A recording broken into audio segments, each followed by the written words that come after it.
edits, no mask, just truth in the air. Laughs in the room, real talk everywhere. Late night thoughts say how we feel. This ain't for the fake, this is something real. Uncut conversations, new perspectives in the mix. Pull the curtain back, yeah. Time to drop the filter, listen close to this. Beyond the filter, we say it all. Real voices, no blue when the truth calls. We transcendence, don't mean Saint chest to pull up a seat, this one's for you. Beyond the filter, beyond the filter, where the real ones speak. Beyond the filter, where the real ones speak. Where the real ones speak.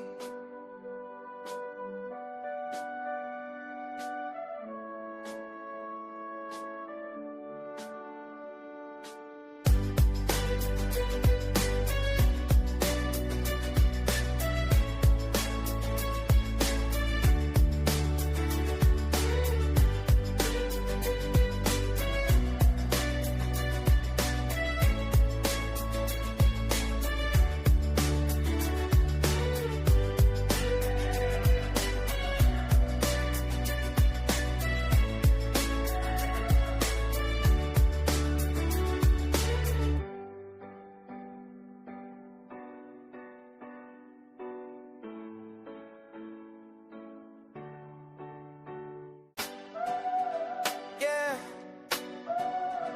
Yeah.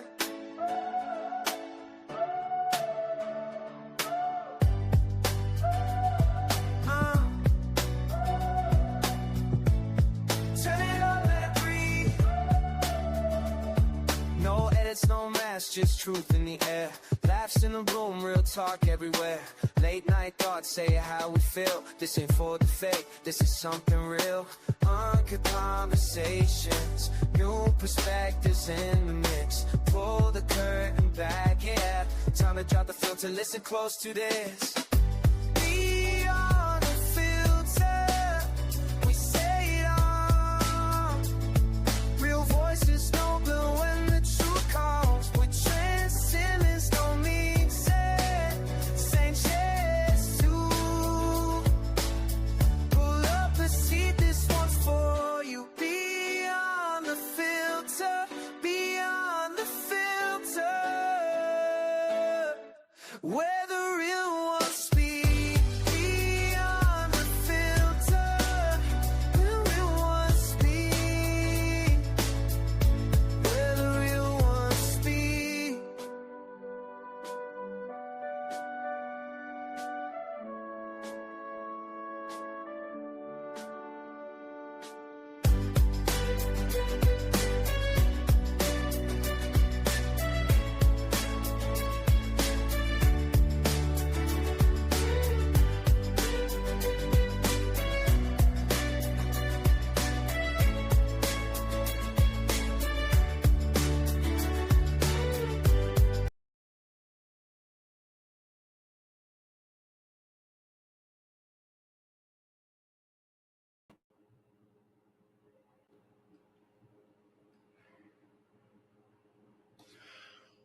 Well, welcome back to another episode of Beyond the Filter with Trent and Dominique. Yeah, but wait. No, Wait. you're not about to skate up over that motherfucker. Was that a theme song? Did that shit have our names in it? And Had our names, girl. Oh my God. Listen, I'm sitting here going, where did he find a song about Beyond the Filter? Then I heard our names. I was like, oh, bitch, we real. Yeah, girl. We somebody really sent that to me, professional girl. now. Somebody That is sent that awesome. to me. I freaking love that. But happy Thursday, everybody. Now, Trent, you may go on. Happy Thursday, everybody. Thank you for tuning in to another episode of Beyond the Filter with Dominique and myself. Happy holidays. I hope everybody had an amazing holidays. I hope your Christmases was filled with everything, and Santa Claus brought you everything that you wanted. it took me a long time. I used to wait on Santa Claus as a child Mm-hmm. to come, but it took me a long time to realize that we didn't even have a fireplace. So what would he have come down to? Well, they used to say he had mom because we didn't have one either, and so my Okay. mom would say that he had magical powers to unlock the door and come in to do what Okay. he needed to do, and then he would lock the door when he went back outside the house. Hey, Diamond. But you know Okay. what's funny? You know what's really and please don't laugh. Okay. And I please promise. don't make fun of my baby. Okay. Sean is 13 Mm-hmm. and he still believes in Santa Claus. Oh, what? What? Sean, if you ever or, watch the either, Santa Claus is not real. or either he is faking it really good with me. But they used to tell me too that if you was bad, that Santa Claus was gonna come put ashes in your eyes or something. They used to always make me so scared. I'm so glad we passed that shit. And they tell us not to lie, and we grew up on lies. So what the fuck, honey? But sometimes it works because you can get a child to behave for a little while, and when you tell them you ain't getting nothing. Listen, y'all, click like, click share, get this live out there. Make sure y'all sharing this. We love y'all for free. We love y'all for tuning in. Give us some hearts, give us some likes. We love all of that. We got a really, really I feel like this is gonna be a really, really good show. Happy New Year too, everybody. Happy New Year, Dominique. I know Definitely Happy New Year. It's a new year. I know with that it comes like people make their New Year's resolutions and all that good stuff. And I don't even like to make New Year's resolution, but I got some things I want to change up this year. And Dominique, we'll talk about it as the year progresses and stuff. But yes, I got some things I want to change. But I don't want to like put it out there because then like what if I don't hold on to it? Right. No, I don't know. I totally get what you're saying. Mm-hmm. But I don't really do them because I try to charge myself to change and reinvent myself on a daily basis. As I learn new things, or as I learn new things about myself, and I learn to understand people better, I try to change on a day-to-day basis, not just because a new year came in. Hey, Tracy. Hey, Dante. My uncle. Shout out, uncle. Honey. He's in here. I did a podcast not too long ago with Nisha. Mm-hmm. She invited me on her show. She has a late night show called The Naked Truth. And we had such a good time. Girl, we was on there for 3.5 hours. Like, talking out her shit, having a good time. And she had glasses like this, full of Jack Daniels. So that girl we was lit. Well, she was lit. One thing I'm trying to stop doing in this new year is smoking weed. Are you really? Yes. Now smoking and edibles? I don't know. I might want to do an edible here and there. Hey, Samuel. Hey, Sammy. Okay. So what brings this on? Well, what made you I don't know. Make this decision? Weed make you lazy. Hey, Stephen Antonio. It makes you lazy, right? And especially the strand that I like. I like a strong strand of weed. And it just makes you so lazy. It make you horny. It make you hungry. It's just too many fucking side effects from the shit. So I said, this year, right, Steve, one fucking key the other night with that damn Nisha, she had me in stitches. Hey, Scott. I knew you was gonna come here. River here too. Mm-hmm. Hey, Miss Keo. So how was everything for you? How was your New Year's? We haven't been over here in like 2 weeks. Has it been 2 weeks or more? It's been 2 weeks. Yeah, it's been exactly 2 weeks. We were out Christmas week and we were out the week of New Year's. I didn't really do anything because since I've performed in a club since 1999, I was always in a club every New Year's because I was the show director at a bar. So going to clubs do nothing for me, or being Okay. out and partying does nothing for me because I've just spent so much of my life partying and drinking and clubbing. So going out there to do that stuff is nothing special. But I had this friend that was It's doing a show all right. on New Year's Eve, and so he invited me out to come see his show. And so listen, so they knew I hadn't been out in a while. They started feeding me tequila, Mm.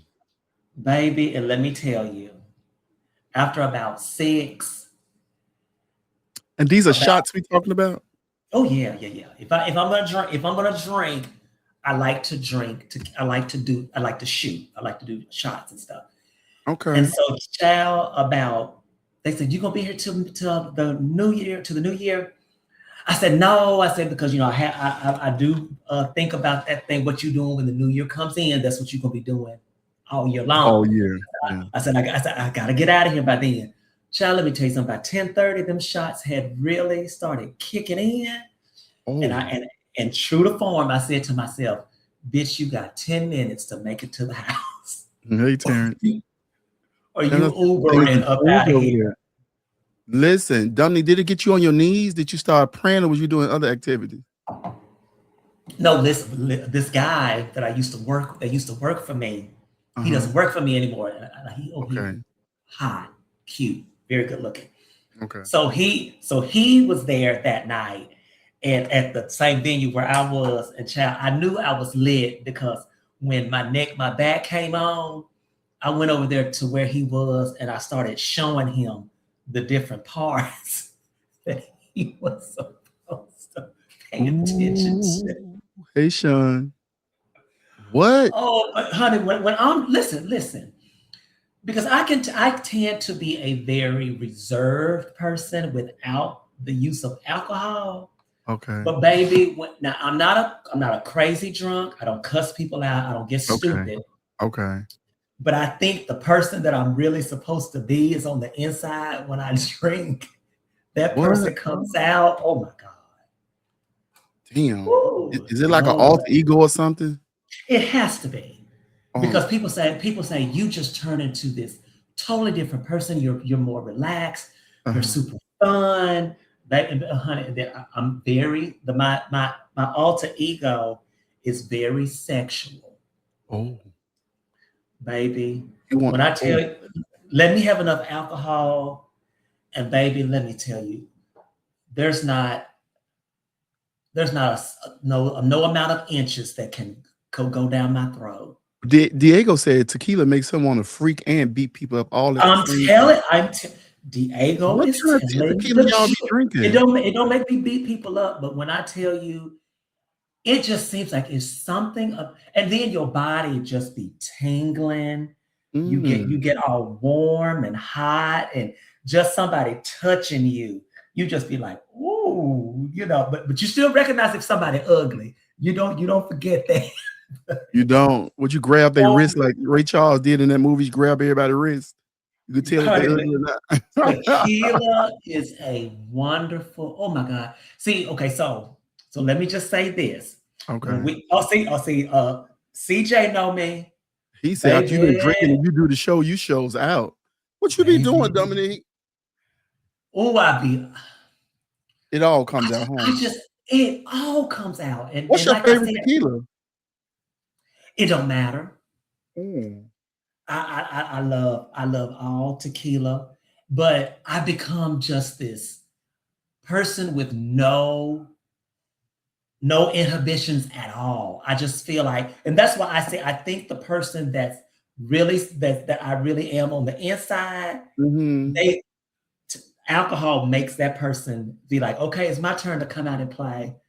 Okay. Tell Yeah, I'm something no longer, down, baby. I'm Like no they longer said Don my Julio. Don Julio too high, Dante. That shit high. Wait a minute, Diamond said you getting horny right now talking about it. see, she knows me. She knows Listen, me. But that's honey, what's yeah, up. yeah, And I know you've been seeing all the drama that's been happening like back to back on Facebook. I think Dominique, let's talk about it really quick and we're gonna get to our special guest. sure. It's a lot going on in the community. And I think like I tried to reach out to Raquel Henry Mhm. Brown. I think her last name is Brown, but she's a married woman now. She's a married woman, and I wanted her to come on and hey, Daphne, Paula, and Hey. I wanted her to pray for a moment over the community because I feel like we're going through some insurmountable obstacles as a Mhm. community, and I Mhm. think that it's so much that people are contending with right now that, um, and then to have it played out, for so many people to see and digest and to judge. It is a lot. So in the midst of us being messy and sharing the posts and sharing statuses and stuff, I hope that we can take a moment and pray for each other, that we are better on the other side, because life is this thing where you know where you've been, but you have no idea of where you're going. Right. And I just want us to be better on the other side. It's just so much. Every time you open up the Facebook app, it's just a bunch of shit going on, and I really want people to be healed from it. I want this to be like, if this can be a year of healing for people, a year of getting their stuff together. And sometimes, like I always tell people, if you have to step away from the thing you love the most, Mhm. then do it. I know we Mhm. love these shows. I know we love pageants. I know we love going out, but sometimes you have to step back sometimes and reevaluate your life and put things in a different type of order so Yeah. that you can it needs to be some healing going on, I think. What do you think? No, no, I agree with you, but we have these types of conversations all the time, which is why I love you so much. I think we're in a period where the chickens have come home to roost. Mm. The people that we have enabled for so long are Yes. are finally exploding into a place to where they can no longer be controlled. They have spiraled out of control. And the other piece of it is that, as much as we like to say that we are a community, we don't really commune with each other. We Mm. just deal with each other Yeah. because we don't really know much about one another, and then and the things that we know that are toxic and are dangerous to people, we just chalk it up to people living their best life. We don't say nothing. Mm. We don't say nothing. We just excuse it. And even when it comes to something as serious as, you can't say, even though you may know the signs of mental illness or Yeah. being mentally bruised or however you want to call it, you're chastised for even saying that. But when you know it's the truth, something is not right about this person that they continue to behave this way. Something needs to be addressed. And people say, mind your own business. We've minded our business for so long that now this is the place that we're in. And we're Yes. starting. Go ahead. And so now we're just starting to explode on each other. We're starting to self-destruct within our own community. So and I just really feel like that's what we're dealing with, and it's sad because even the people, like the older people in the community, which I'm one of the older people, you can't Mm. even talk to people no more You because people, can't. because people will tell you in a minute, "Fuck you, mind your own business," Yeah. Sit your and old ass down. yeah, that's what they You say. just bitter. You just And bitter. right, and then if you remember when we were coming Hey, through, even though nephew, Rich Way. you're much younger than me. I'm not When we much were younger, but I'm just about a we couple of were years. when we were coming through, we never would have told a Tommy Ross or Whitney Page or a Donna Day to shut the fuck up and mind your business. We listened. No.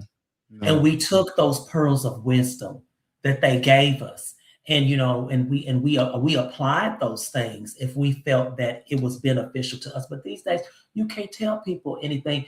And what I think has also happened, because I know we got to get to River, I think that we're dealing with a lot, which we spoke about earlier, is that we're dealing with a lot of emotional, immature people. They Yeah. don't know how to deal with life.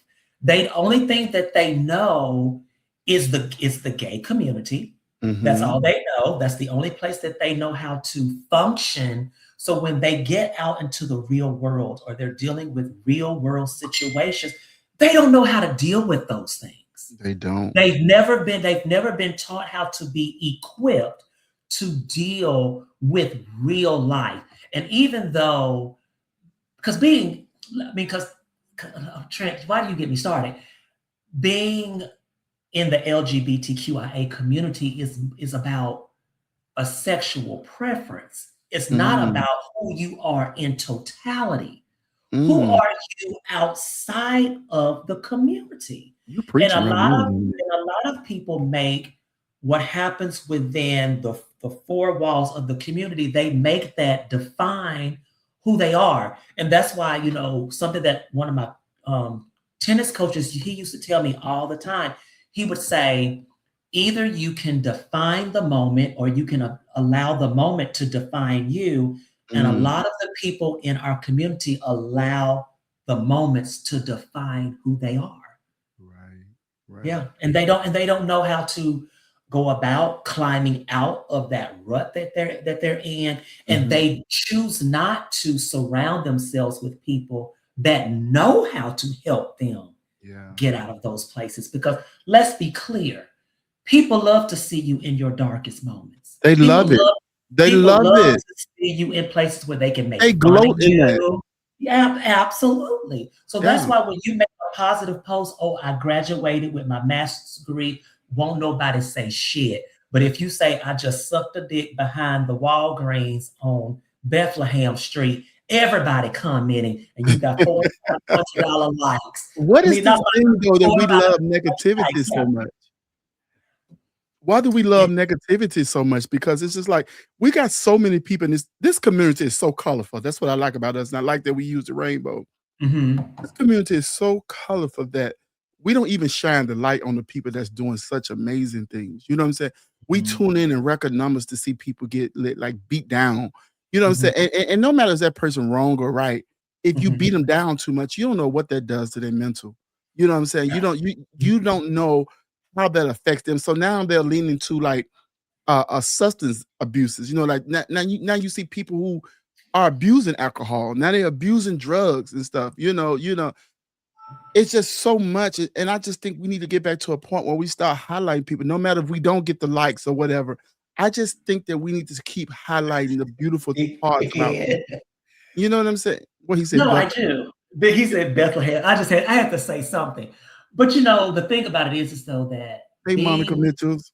being negative or Mhm. doing or being evil feels good to people. Mm. People, there are some people, it's a high. Because when you're normal and you're just doing things that are just considered standard or whatever the case may Yeah. be, you know, that doesn't excite people. But when you're being this negative person and all of this other kind of stuff, people feed off of that, and it gives them this energy. Yeah. And then once they get that, and what happens is, even though the people don't really like you, they just like Hey, that Trina. you're a bitch and you like to talk about people all the time. Yeah. Yeah. People flock to you because they know you're that way and you're entertaining to them. That's why people do. A lot of people, and it's a sad way. It's a sad way to be, and it's really a sad way to live your life, to Mhm. relish in somebody that I used to work for, who God bless him. He's no longer here on this earth. I honestly believe that's what kept him alive, is being mean and horrible and evil to people, Evil live forever. honey. Evil live forever. Listen, you know what I want to give the community a task. I want us to start when Mhm. we seeing people, find something about the people that you like. Start complimenting people when you see them out in, because we all just trying. Some of us get Mhm. to our goal quicker than others. Some people have to work a little harder to get there. Some people go through a few more obstacles than other people. So I think sometimes, just sometimes, when people are out and they're trying their best, just go compliment them sometimes and say, "Hey, good job. We see you." Because a lot of times in this community, and in many communities, people just want to be seen. People just Mhm. want to feel important. Everybody wants somebody to know their name. everybody wants somebody to respect them. And this is about respect at the end of the day. Because if we don't respect our community, then who will? You know, Right. I Mhm. just saw this thing with Yolanda Adams, my girl, my client, when she posted about gay people, and they say you don't, and she says very positive things about us. And I went on and I said, y'all, she telling the truth. I made a thing. I said, because I'm a makeup artist and she treat me with the utmost respect. And people on the comments start telling me, well, Mhm. you're going to hell and stuff. And I said, well, you don't even know where hell is at. You know, you can't put Right. me nowhere, but we got Mhm. enough negativity coming from every angle, from straight people, from the churches, from Hey, every, Greg. hey, Eric, from every, hey, Amelia, from every angle. At least we can hold each other in different regards. At least we Yeah. can uplift each other in ways that other communities won't, because we really like our community is our community. And I think Yeah. we need to get to a point where we're not making news for the wrong reason. Because I have a best friend that just department headed a whole TV show. And Mhm. you know, if I'm not mistaken, she the first trans woman I've seen since I've been in the business to Mhm. department head a whole show. And this was a predominantly white show. They don't let us go over there like that. Yeah. This is stuff we need to be highlighting. We got people like friends, what is it? A Vision for Hope, uh, Dwayne Crowder, who has this facility that you can always go to if you need to get certain tests, certain things. He's always doing something in the community. We have so much stuff to highlight that we don't even touch on. Oh, but let somebody go to jail. Mhm. Oh, but let somebody break up. Oh, but let somebody cheat on somebody. You know, we own it real tough. But we can have this topic all day long, and Honey, we got all day long. all But day long. before we flip to River, because you gave your request Okay. for the community, my request for the community is for people to start surrounding themselves with people that are not afraid to tell them about themselves. Don't Mm. surround yourself with people that just like you. Surround Hey, yourself with Corey. people that are not afraid when you're doing wrong. They're not afraid to tell you that's not okay. Yeah. That what you did was not right. Right. Or I see a different path of life for you, or something Yeah. like that. Don't just surround yourself with people that placate you or stroke your ego. Surround yourself with people that see a different you, a better you, that pushes you to be a better person. That That's don't what ag- that's that what I'm don't challenging. that don't Yes, aggrandize your bullshit. Here's the right. thing about that too. I lost a lot of friendships telling people what I felt was the best Mhm, course of action. People get really angry with you when you tell them something that they don't like, or mhm, something that they know one day will help them with whatever they're going through. People find it hard. And when people are telling you stuff, let me tell you something. Sometimes just sit back and listen. You don't always have to find a rebuttal. I think people think when you're telling them something, that's a mhm, time to go back and forth. But sometimes take that news sometimes and sit with it. You know what I'm saying? Because a lot of times we can't see ourselves. People can see what we doing from a whole nother view. You know what I'm saying? Like, mhm, if somebody tells you something, don't mhm. always get on the defense, Yeah. because they can be telling you something to save you from yourself. Sometimes we need saving from ourselves, Mhm, for mhm. real, because Absolutely. um, we keep doing things to say that was said be my delivery. Listen, let me tell you something. My delivery ain't always good. That's true. It ain't always good, but I mean well. I mean well, and if I love you, I'm gonna tell you what I feel is the best course of action. My Mhm. best friend tells me when my shit stinks. She said, "Hey, that ain't it. That ain't it. Hey, Nicole. Hey, Queen Nicole. Nicole." She said, "That ain't it. You need to switch that up some." And then sometimes I'll push on it. Then I say, "You know what? She Mhm. right about that. Let me switch something up." And vice versa. We do it for each Yeah. other. Find you some friends that push you to be better. Find you some friends that or people that you're around that will help you be accountable. And you make sure that the people around you, you make sure that they're accountable for the things they do. Because we got to be better. We can't go through our whole lives. And I hate talking. There's a point in life, like when people get in their mid 40s, Dominique, and they Mhm. start hitting towards Mhm. their 50s, they don't want to hear nothing because they stuck in their ways, right? Mhm. But let me tell y'all something. That shit ain't good. Always be able to be told something because let me tell you something. Life don't stop at them ages. Just because you've been doing that for 30 and 40 years, don't mean it was right. Right. Sometimes it's time to switch it up. And I want my friends to show me tough love. I want my friends to, you know, tap me on my shoulder and check me. I want that Mhm. because I'm not always right. I don't know every fucking thing, you know. Right. I want to be enlightened. I want to go to the next level in my fucking life. But you Mhm. can't go to the next level in your life if you don't do the same exact thing your whole entire life and never get better at it and get mad when people tell you something. Sit with that shit, okay? Right. But But you also have to put yourself in spaces that's not your norm.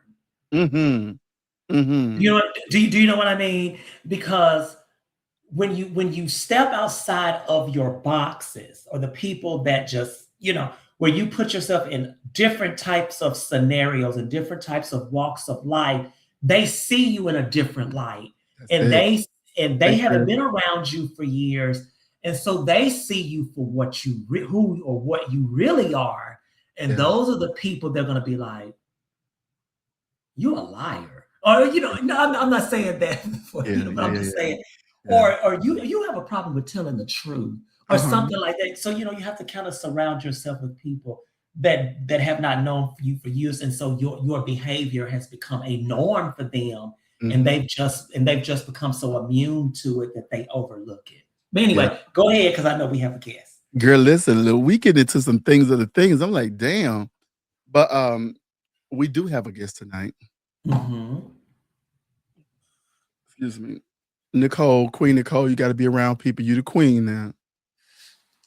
We do have a special guest tonight. This guest right here, I know her from when she or he now, but it was her then when we moved to Atlanta. One of the sexiest, like the aura, the swag, the style. She's very eclectic. I could say so much, but I know it's River now, but I'm talking about Kenya and River, but but we'll talk about all the things of the things. Yes, we will. River was one of the first people to even start a podcast before we even knew to call it a podcast. Um, River used to have this show called Straight No Chaser, and it was about 15 to 20 minutes of episodes. When hey Kendall, when Okay. when she would just talk about and vent about certain things, and we used to love it too. This person also was a talented entertainer, somebody I thought should have been bigger in the game because what she exuded at the time was to me huge. Haven Towers, it was huge because the entertainment value, the beauty, the grace, the everything was just super amazing. And she did it so good as a girl that she could do it as a boy too. Changed Mhm. over to River and it was just as hot, just as sickening. You know, hey Stacy.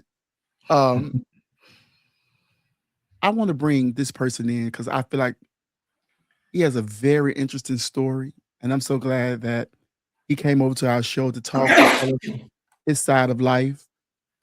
He has gained a lot of fans throughout the years. People love this person so much. And listen, she will read you. I know I'm fucking up with the pronouns, y'all. I'm sorry. Charge it to my head, not my heart. We'll read your motherfucking ass your rights, but this person is so amazing to me, and I want to get this story out so we can talk about the makings of Kenya and River. So without further ado, y'all, I'm inviting to our stage for the very first time, River Raheem, used to be known as Kenya motherfucking Black Dupree. River, River, River. River said we were talking too goddamn much. He is over there listening to some. Look at him. Baby, I'm scared of you. I River, hello. He got up and walked away. Baby, River, get your ass. Oh, Hey, my Flay. I am I'm so fucking weak. gagging right now. Hey, Flay. That's a Gemini for you. They very mercurial, honey. They Oh my 2 God. or 3 sides. Call him a messenger and let him know we ready for him. I don't believe in magic. He said our pre-show was too much It for was too him. goddamn long. This is funny.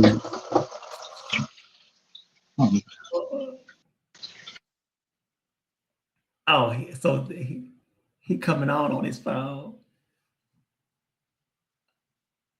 Is you there? Or maybe now we ready for you, honey. Oh, he just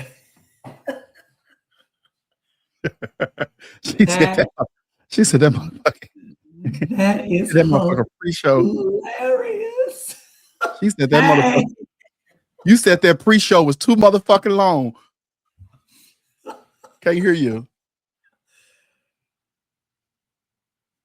I am gagging right now. Thank you, Flame. We excited about season 5. I hope they give us a season 6. A bitch need to work. I can't hear you. We can hear you, River. Go out and come back in, River. And we won't get to talking again. We won't talk too much. Go out and come back in, River. He said, yeah, okay, there, he did. Oh, I guess we talked too fucking long. I guess we did. It got that way because like we need some love in this community. Like, what's going on with us? But you know that's how it is. Whenever we start talking, we find it so hard to just wrap it up. Wrap it up here, especially. And then keep on going. Oh my goodness, that was too much. Won't believe in magic. Hey, Darrington. Hey, oh my goodness, I am over it. It's so funny. This is funny. Y'all hold a second. We having a bit of difficulty. She about to come back in. I don't know what the fuck to say. He will be back. Just give us a minute. Flame, I'm not no fucking ruler. I think she's talking about herself. Oh, herself. Flame, we want to see you do this pageant for real. I think that's what she's saying. She's calling herself that. Absolutely, Nicole. Let's do it. Putting it into existence. River. Bitch, look, I didn't even know y'all had me. Listen, y'all listen. Click like and share this live. Listen, you was gone. I said, what you listening to? Womack and Womack? I was listening to Luther Vandross, but I was like, what the fuck are they talking about for 30 minutes if they can't bring me on? Listen, we got deep in the sauce. I'm sorry. Miscommunication. No, you good. You good. How y'all doing? We're doing great. Wonderful. This is hilarious to me. To me too, girl. You get the fuck up like bitch. I'm gonna play my motherfucking music. I'm gonna play my jams. You hear me? The House of Jewels is Monday, Sunday, June the 7th. MBU House of Jewels. Y'all make sure y'all stop by. If y'all want a good prelim to go to, and he won prelim of the year too. Shout out to Diego. Make sure y'all hit him up, inbox him. If you want a good prelim to go to Black Universe, we're looking for amazing people to step through. I think he's sending everybody who come. I don't know. I'm gonna go. You gonna go? Listen, we would love to see you back in action, baby. Baby, we would please. love to see you back in action. How are you, River? I am well. I am well. And I may call you Kenya every now and then, so don't beat me up because it's unisex too, right? Look, it doesn't bother me. I know when somebody's being malicious when they say it. Okay. I ain't tripping off of that shit. It's fine. Okay. If you want to call me, if the spirit hits you, then go ahead and follow your heart, sweetie. Okay. Oh my goodness. Yeah, that's gonna be so funny tonight. Yeah. Yes, Lord. So Kenya, River, first of all, tell us how you identify now. Like how do you want to be respected now at this part of your life? My pronouns are he and him. Most people call me River Raheem, or they call me the River. The River. I Why they call you The River? mean, it's just an acronym. Nothing. Uh-huh. Okay. So we want to go back. First of all, thank you for being a part of our show, Beyond the Filter. We love to get deep into the sauce. We love to be real and honest. Hi, Tyrell. Um, we want to know where it started from. I want to know about um, who River is, River upbringing. Where are you from? How did it get started? I mean, you can start anywhere you like, though, but tell us something about you growing up that shaped you into who you are today. Okay. It started in 1997. A lot of people just don't believe it, but my manager Peaches Yancey saw me at a talent show, and it just took off from there. And then it was like little Jackie Washington was born. 1987. Where were you? That was, y'all have a joke. You seen Jackie Washington? Oh no, I never watched Jackie Washington like that. I never watched it like that. Okay, so well, it was that went over your head, but Yeah. um, it started Oh, listen, green as shit. Go ahead. I um I actually started in Milwaukee, Wisconsin, where I'm from, where I'm from now. About 13, I started to hanging out with Dominique Mahan in Baja from here. I don't know if you remember Dominique. She used to do Continental a lot. She's like a Anita Baker impersonator. So Okay. I started hanging around them when I was in high school, and that's often when I started dressing up too, because Baja, like I would leave school after like and go over there and stay all day and playing wigs and playing makeup, because I didn't really have any close friends like that, and I'm the only child, so that was my pastime. Oh, you're an only child. I am my mother's only child. I have my father has daughters, but I'm definitely the only child. Okay. It's kind of how it started at that point. And then I think as I've gotten older, I started to like I said, I was with my mom previously, and we kind of fell out. So I started to stay with my grandmother, and my grandmother had cancer at the time. So she wasn't working. She was just getting Social Security. So I had to find a way to take care of myself through high school. In the 80s, it was like you had to be everybody was dressing cross colors and jabots, so you had to Mhm. look. I didn't really have the money to get that shit, so that's why I started to ultimately dip and dabble and doing shows. And how It was old were just you when you first started doing your shows? like 16, 17. Wow. And Wow. that's when Kenya was born. That's when Kenya was born. Actually, my first name was Apple, and Apple. then it was Apple. Apollonia? No, it was just Apple. I thought it was just Apple. I thought it was so sexy. I was like Apple, bitch. I was like, call me Apple. It was just Apple Apple. what?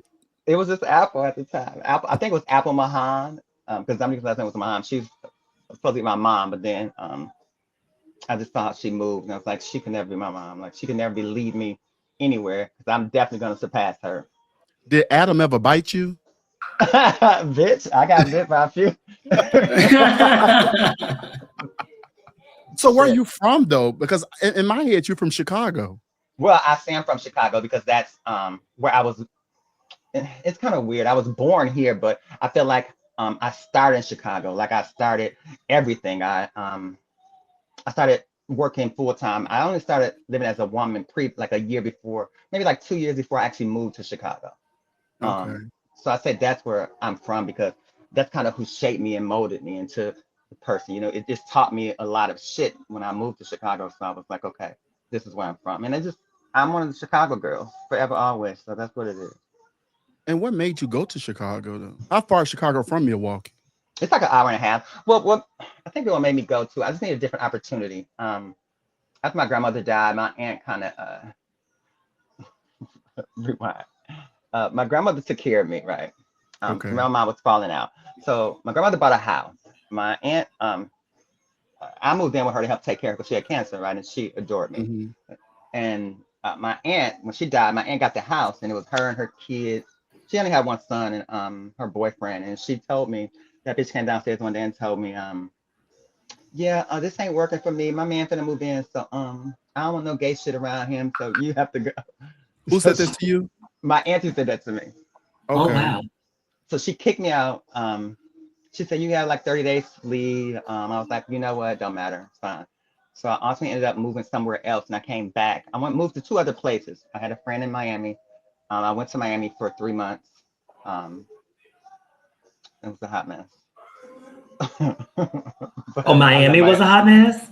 Well, the circumstances was a hot mess. I love Miami, man. It was cool. Okay. The family I stayed with were really nice.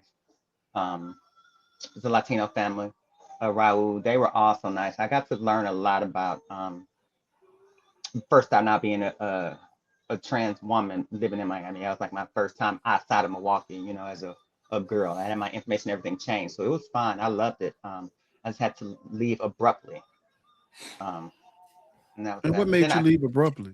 well, the guy told me when I was at work, I worked at 9 West, and it was me and I swear to God, I keep on telling this fucking story over and over again. It's like me and Sunny Delight worked at 9 West together, right? I worked at the sex call center too. So I was doing it at Okay. nighttime. And the guy, Raul told me one day when I was at work, he called me. He was like, yeah, I'm gonna pick you up. We're gonna take you straight to the airport. You have to go. My mom wants you out. And I was like, well, why? He's like, I'll explain to you later.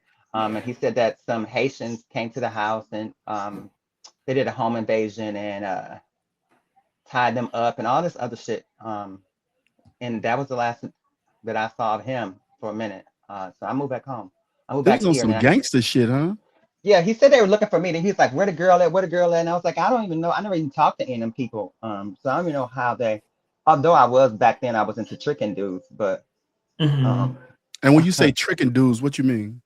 I mean, I didn't, when I started transitioning, I wasn't doing shows when I first started transitioning. I did Mhm. shows, I graduated, and I transitioned straight into a woman because ultimately I was getting victimized a lot. So I figured that I needed to change how I looked to stop what was happening.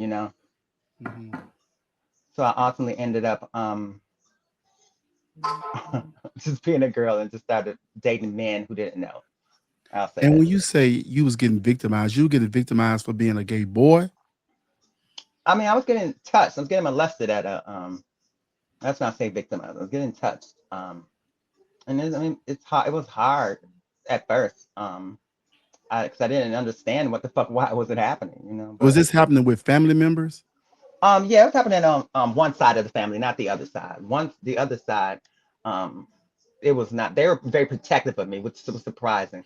But the other side, it was almost like I was thrown into the lion's den. And these were all by straight people. It was really Oh. weird.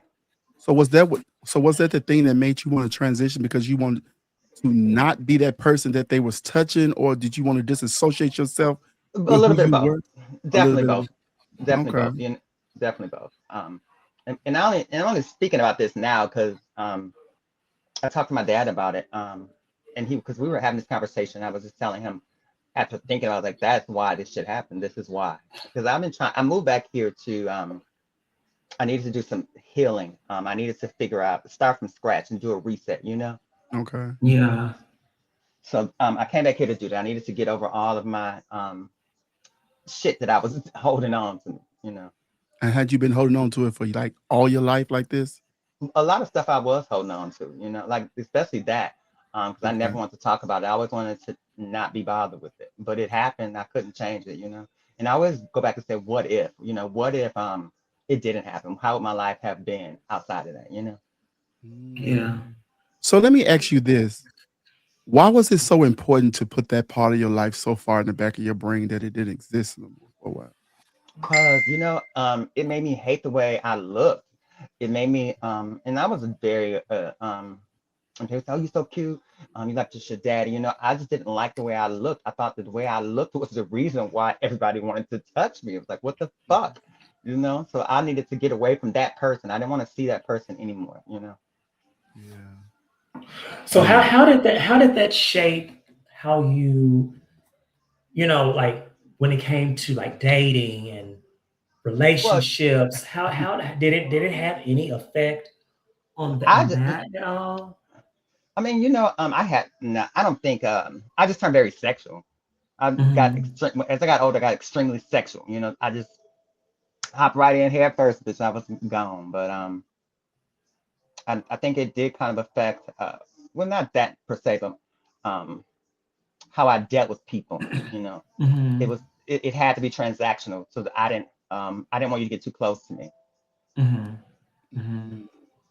So have you ever Hmm. experienced real love that you Yes, think absolutely. I had about five great loves. I think vibrating? the two of them, it was definitely my first love. He lives in Alabama. I think that was love, even under the circumstances that we got together under. I do believe he truly loved me, and I loved him, and that was love for me. My first love as a girl, Rick, I loved him too. I knew that he would do anything. He's the first man that ever took me home to meet his mama. And this is when you Hmm. transition. This is when I transitioned. I swear to God, for a long time they thought I was a girl. Even I went through high school for my sophomore year into my junior year, they thought I was a girl. Who wouldn't? Who so, wouldn't? So let me so ask you, um, go, go ahead. who did you see this to make you want to transition into being a girl now? Because you did it so early in life. I used to hear a story. River. I don't know how true it is. They said the love you speak of in Alabama, if you don't mind me saying, is Oris It's Mays, Oris right? May. Yeah, it's Oris May. Yes. And they said you went away, all of a sudden just became a whole woman all of a sudden, right? This was well, the story I always heard. this is and that's probably true. The thing was the first year that when Yasin did Continental, I was staying Uh-huh. in Alabama with them. I was supposed to be dancing. I think for Tasha, I was learning Bubbly Brown Sugar. Okay. Uh, I went out by myself one night. Me and Oris fell out because I was out. They was entertaining me. He got mad. We fell out. I ended up coming back home in the I think that was in the maybe a 5 or 6 months. I had already been taking hormones previously to that, so I just Mm. when I went to Continental, Cezanne gave it up. He was there. I was like, hey. And then she said, I don't want you. I don't want that. And I stayed in the balcony and cried the entire fucking last end of that pageant. So Tracy Ross, was it his what? first time seeing you engaged? Yeah, yeah. He walked up to me. He was like, I don't know why the fuck you doing that. You look a mess. Oh, you Oh, look horrible. I was like, oh, I cried, bitch. I was like, I done lost my husband. No, he doesn't love me. Oh my God.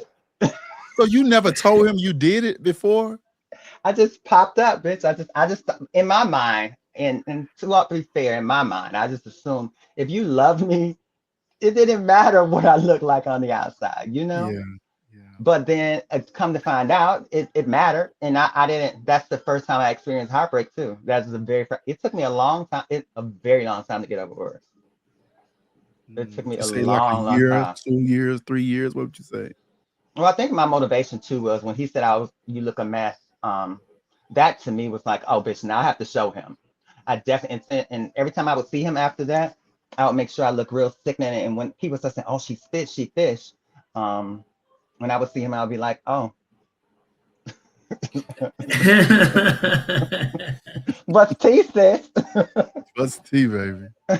Wow. Wow, that's a lot to unpack. Um, what was some of the what was some of the biggest challenges like coming out the gate like that, transitioning so early? What was some of your biggest challenges? Acceptance from my family. I think they accept me being a gay boy because my uncle was gay. I have a gay aunt. Hmm. I'm mostly, and they were okay with that. But me being a girl, my grandmother always said she kind of saw it. But the men in the family, they take it totally differently. My Mm. uncles, it took them a long time. We used to fall out. My grandmother would say, "Yeah, I better leave him alone. Don't touch D." Because my name was D. It's like, don't fucking touch D. Leave D alone. My daddy's side of the family, which are all like in the ministry and pastors, and like my daddy's a Mm. bishop, so they kind of gave me the blues. But I don't understand why. My cousin's gay too, so but they They just kind want you of to be anything but a girl. anything but a girl. But then and that's just the elders. But my cousins, they would always come to my shows. My cousins, it's a double-edged sword. My cousins love me. The elders was kind of like, oh, and what I find really weird is when you're gay, you're fine, but when you're trans, they want to keep everybody away from you. They try to say, oh, it's like something's wrong with you. And it was, so I was like, no. I mean, So, but I got, so during the years, did your family make you feel like something was wrong with you? like I said, no, because at that age, I didn't give a fuck. Whatever you said to me, that was on you. I already Okay. made my mind, and if they didn't love me, I knew that every nigga that in Milwaukee, every straight nigga loved me because I was fine, and that's all that mattered. I didn't give a fuck what they thought. I know that's right. So I was And, like, and it's fine.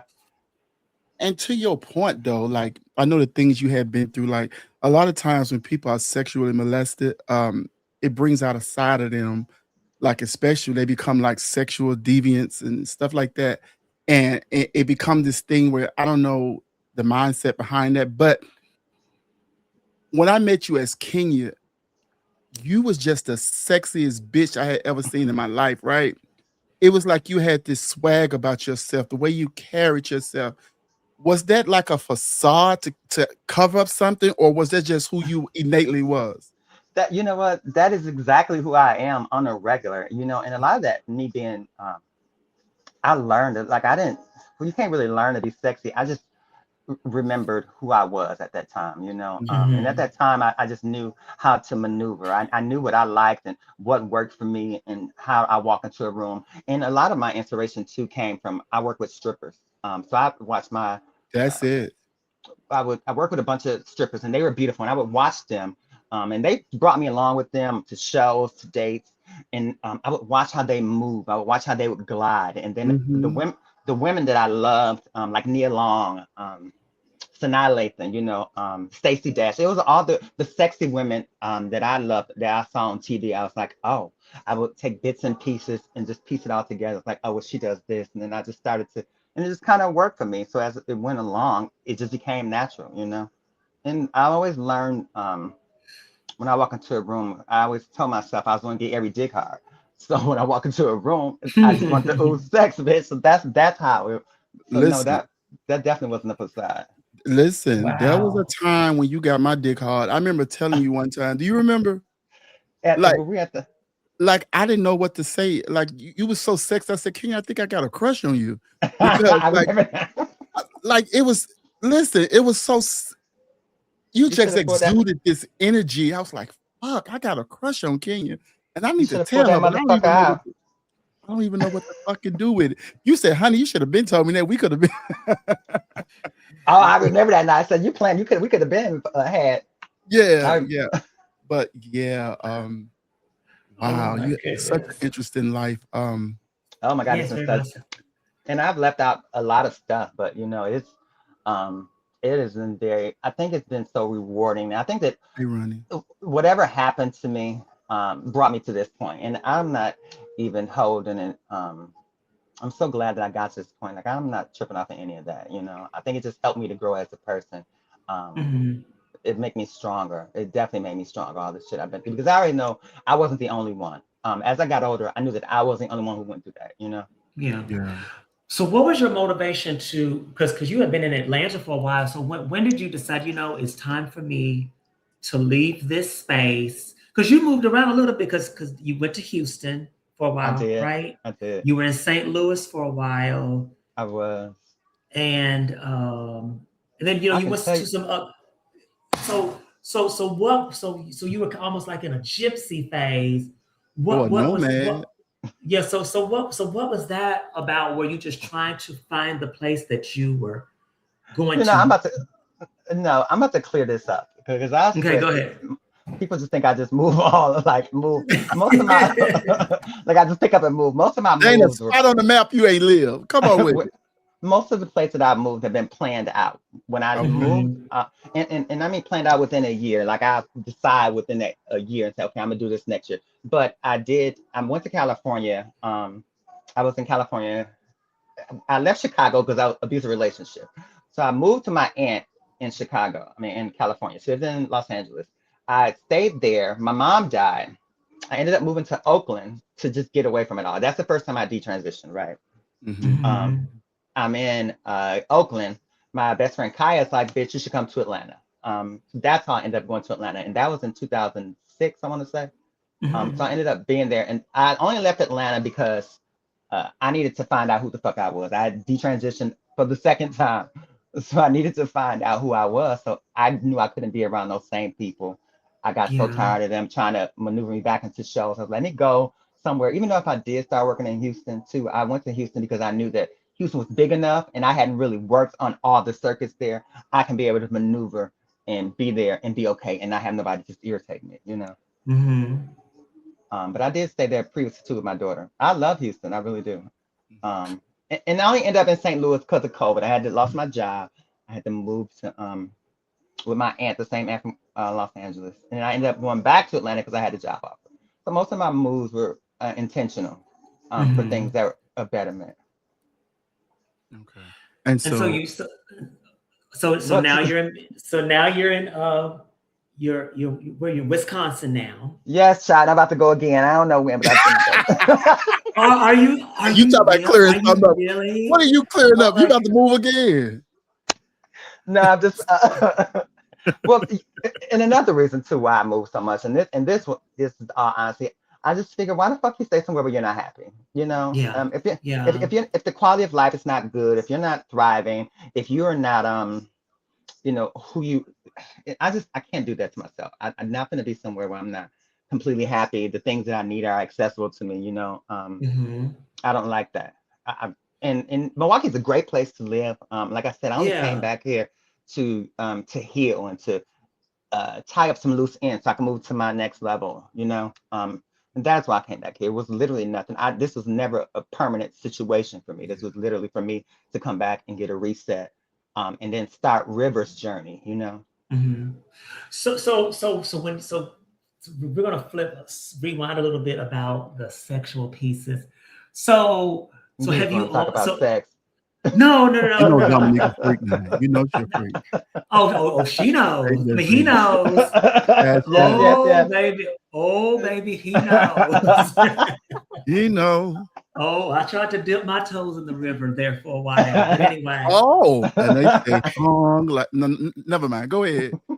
But speaking of that, so have you always just dated men, or do you consider yourself bisexual? Have you dated like trans girls, or have you dated lesbians? Or I've dated just about everybody. I don't think I probably have never been with as a trans man. I'm dated drag queens. I've dated transgender women.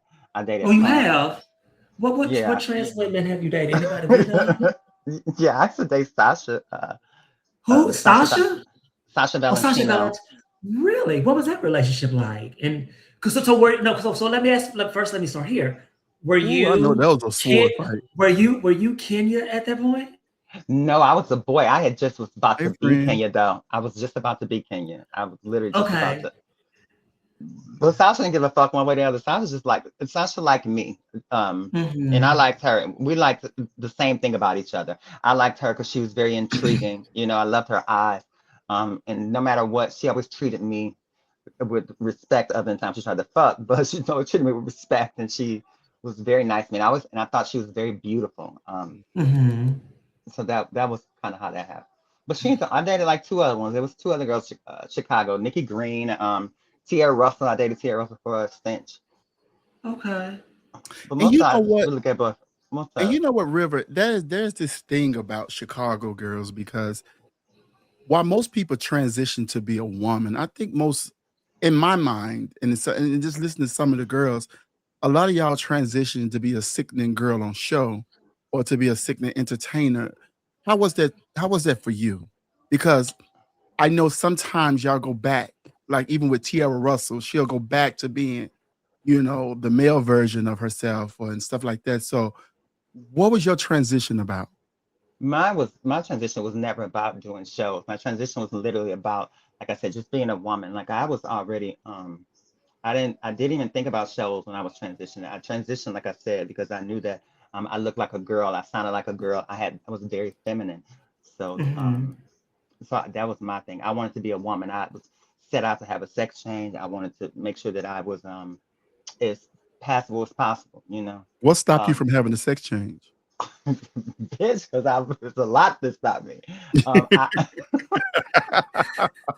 You didn't want to get electrolysis on your balls. No, go ahead. I'm just playing. Well, the thing that stopped me too, and I think that they kind of scarred me. I think uh, me and Kaya, we would work and have the money to go, but then, um, in my mind, you were always gonna have to tell your T.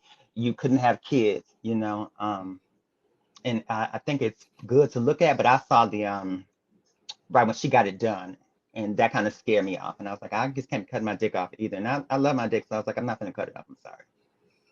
And it was making Mhm. me money, so I was definitely not. I was like, why would you? And I think that too, when most guys, when they're dating post-op transgender women, I think that there's nothing special about them, and that's no disrespect to any of them. And most guys, like, hey, they want the tool. They don't want, Mhm. and Yeah. that's the final step of the transition. I just knew I couldn't make that step. That just wasn't. Right. Oh yeah. Huh. So do you think that that's why, like, a lot of the girls who are pre-op prior to them, when they're in long-term relationships, but as soon as they Yes, have the post-operative, the man is not there typically very long. because It's because, hey, this is not what I signed up for. I liked the other part. Is do you you? have to think about it like this: a man naturally loves a woman. Mhm. He's born to love women. Um, a transgender woman has a tool. He wants his woman, but he wants a transgender woman with the tool. So he's enjoying the tool. If he wanted pussy, he can get it from his woman. You know what I'm saying? Mm. Mhm. So so once you're done, once you take away his fun, his toy, what are you? I mean, granted, he may like you as a person, but bitch, he not gonna be with you if you ain't got what he want. Most of them niggas want to get fucked. You feel me? They don't really want to be. Come on now. If he's only with you because he wants to get fucked. That's why he's with you, not because you have a pussy and you're beautiful. You're beautiful is perfect, but the dick is the added advantage. I'm just gonna keep it real, you know. Mhm. Mhm. Mm. And so, who introduced you to the lifestyle of sex work?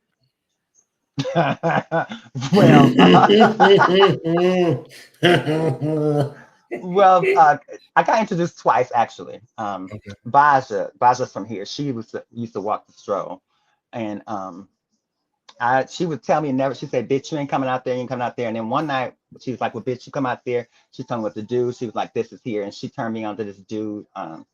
This older dude. His name was Jr. His trick. He had a big ass dick, and he always wanted to fuck me. But he was so gentle and so cool. I would only go out there and see him, and that it took off from there. And I get to Chicago. Kaya put me onto the stroll on Belmont. And bitch, we was making like at least $8,000 a night. And I was like, hey, this Wow. is what it is. But Wow. then once I got to California, I got into porn. Um, Hmm. that's a whole other beast. We got into Oh, porn, but you on some VHS tapes? and my uncle shot one of the tapes too, which is hilarious. Oh wow. Oh, I Wow. didn't know TNT was and doing porn. Can we get a Yeah, copy? yes, I put it in my on my story so y'all can see it. Yeah, right. Yeah, right. Baby, that'll break the internet. Wow. Oh, tell us one of your most because I know as a working girl, y'all go through things. Y'all meet strange men that want to do strange things. So do you have Yeah. any horror stories that came from like being with a trick before that was pretty dangerous or just a wild story? Yeah, child. That was a few. I was in San Diego. I was on the road for like 4 months. I was in San Diego. I had this white dude, and that bitch, we got done. And I didn't realize he was acting weird as fuck. He gave me the money. I had to put the money in front of my wig in the back. So I went in the Mhm. bathroom to put the money up in my stash. Come out, that bitch left the room with my phone.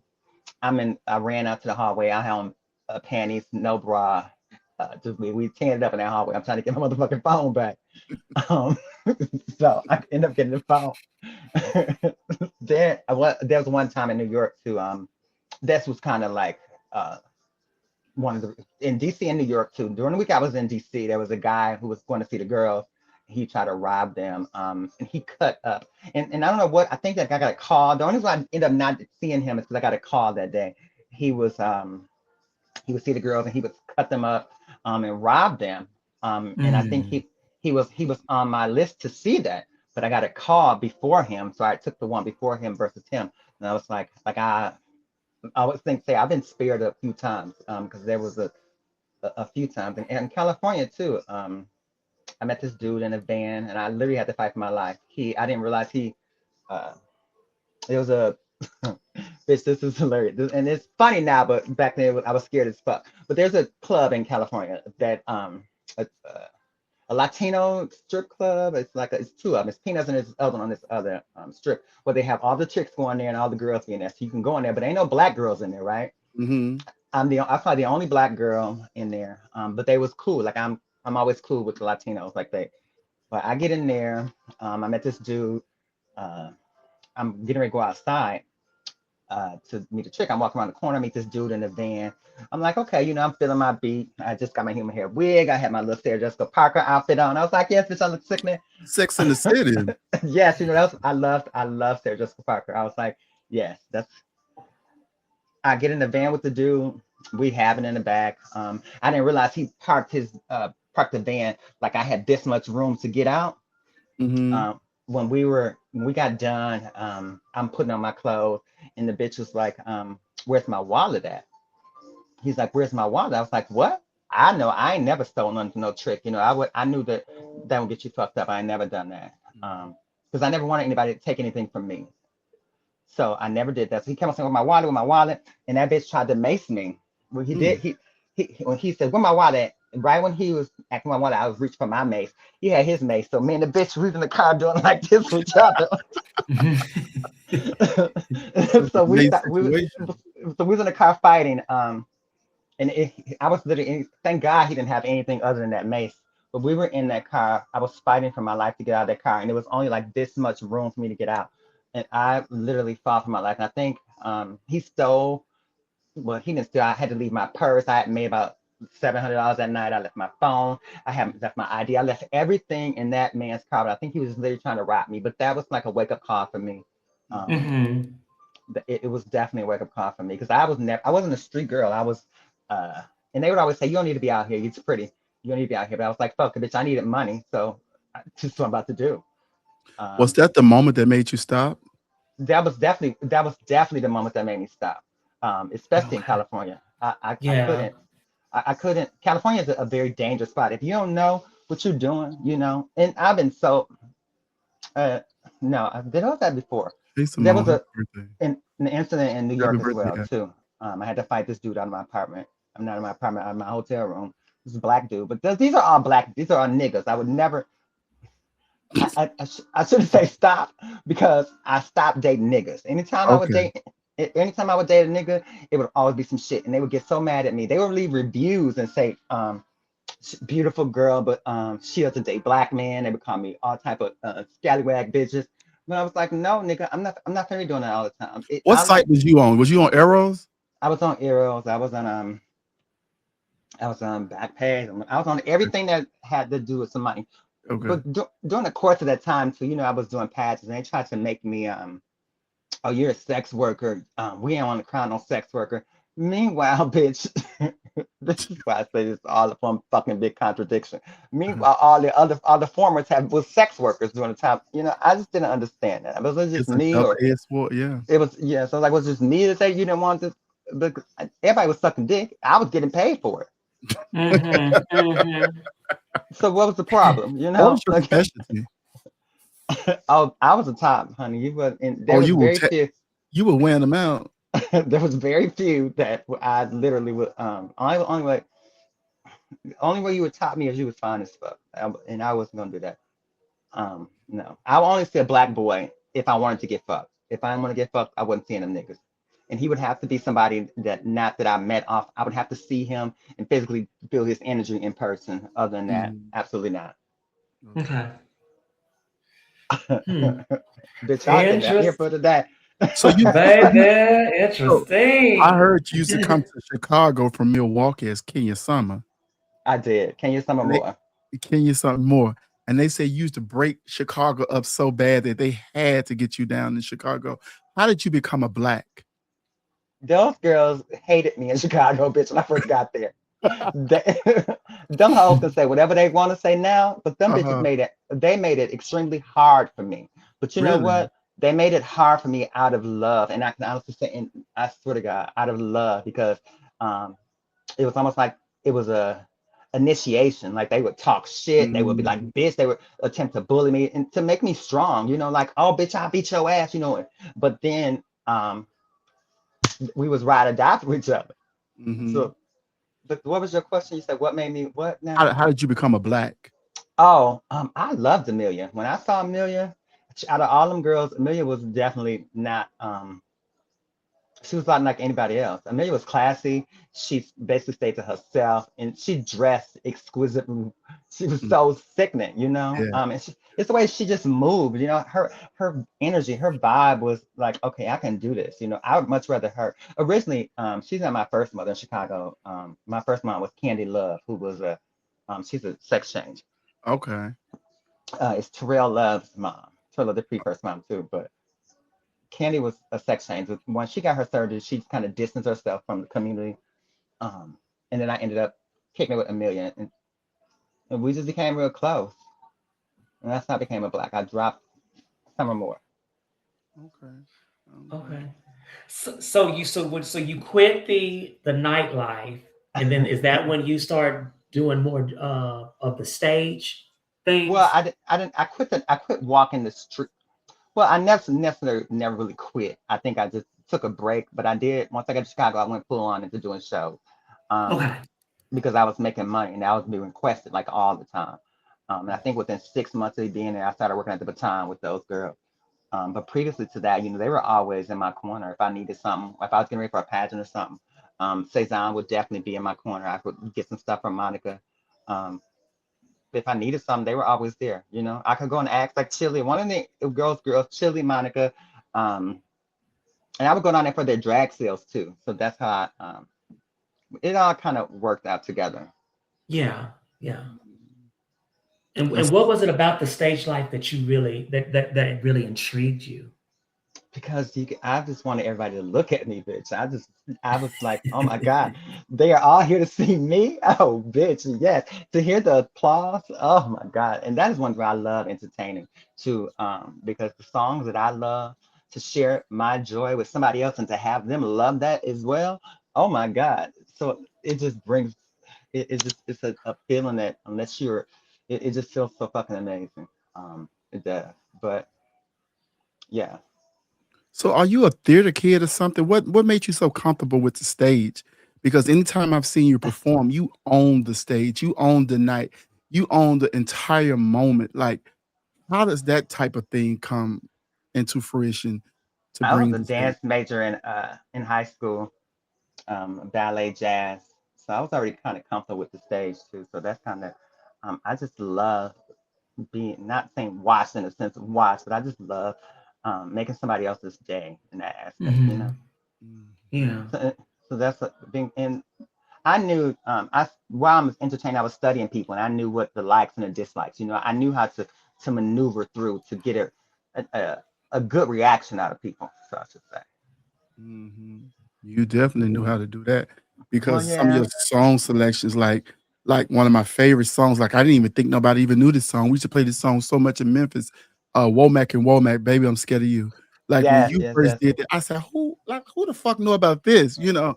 And I remember you doing window seat and getting naked and walking through the entire crowd. Like, what goes into a king, what's going through your head to do those type of performances? Oh, so oh, bitch, I'm sorry, I'm just high, but um, the Womack and Womack was actually a Chicago staple. At the East of the Okay. Ryan, every night, at least like once a month or twice a month, Flame Monroe and Indigo Blue would do this. They would do that song at the end of the show, or Mhm. and the crowd would go crazy, bitch, and Indigo would be the girl, and Flame would come out and be the boy, and at the end of it, they say, Flame would snatch Indigo's wig or Indigo snatch Flame's wig. So it was literally like a Chicago thing. Like, so that's how I got hooked on the song. And I started listening to it. I was like, oh, bitch, I wanted a boy. I wanted to do exactly how they did it. But then I was like, you know what? I could never find a boy to do it. So I just put my own spin on it, you know? Mm. So that, Mm. and I just took it on the road. When I did it in Atlanta, I was like, well, fuck. Um, I just got tired of stripping, so to speak, because they would only hire me to strip. So I was like, well, let me just throw something else out there. And they bought Hmm. it, bitch. They bought it. I mean, I bought it 10 times over. So yeah, hell yeah. Baby, Hell I'm yeah. scared of you. Okay. Baby, that's I mean, just even your Millie Jackson, everything. It's so amazing. Do you feel that Kenya Black got the respect that she deserved as the type of entertainer that she was? Absolutely not. I think that Kenya was held back from a lot of things to let a lot of people move forward. You know, that's what I believe. Mhm. And I'm gonna take that to my grave too. You know, um, because a lot of opportunities were snatched from Kenya due to that. And I think that it now looking back, it's fine. It needed to Mhm. happen. I'm kind of glad it did because I always say, well, would you have wanted to be in that situation? Would you have wanted to do that? You know, and they require a lot for the shit. So, like, I don't know. I think that yeah, absolutely. A lot of people didn't respect me, especially back then too. They only had a they respect you if you won a crown. If you didn't win a crown, the respect was they respected you, but it was just minimal, you know? Oh, so you Mhm. feel like a crown was made what made you like the top diva or something like that? Yeah, but you know, the community did that, especially back then. If you didn't have a crown, you those were the people that was getting the bookings. They weren't booking the regular girls. They weren't booking just the girls who were doing the show on at the 708. They were booking the girls who was known. The only reason why I ended up honestly getting booked outside of me not having a crown was because of Naisha. Mm. Shout out to Naisha. And Naisha So, became your mom also? She did, and Naisha didn't come my mom. I was she didn't come become my mom until a year after that, you know. Okay. When I moved down there. But she's like, "You want to work?" And she kept me working. In spite of everything, she kept me working. Splash. Anytime she was out of town, she said, "You want to work? I got a gig. Do this, do that." She kept me working. You Oh, know. shout out. See, I like shit that's like that. awesome. I Come love to on hear now, that. Aisha. Because Yeah. talent is talent, and you definitely had a talent. Is there anything that as Kenya that you wanted to be so badly, but you never got a chance to be that you wish you could still be? I Or don't wish I could still be any of that shit.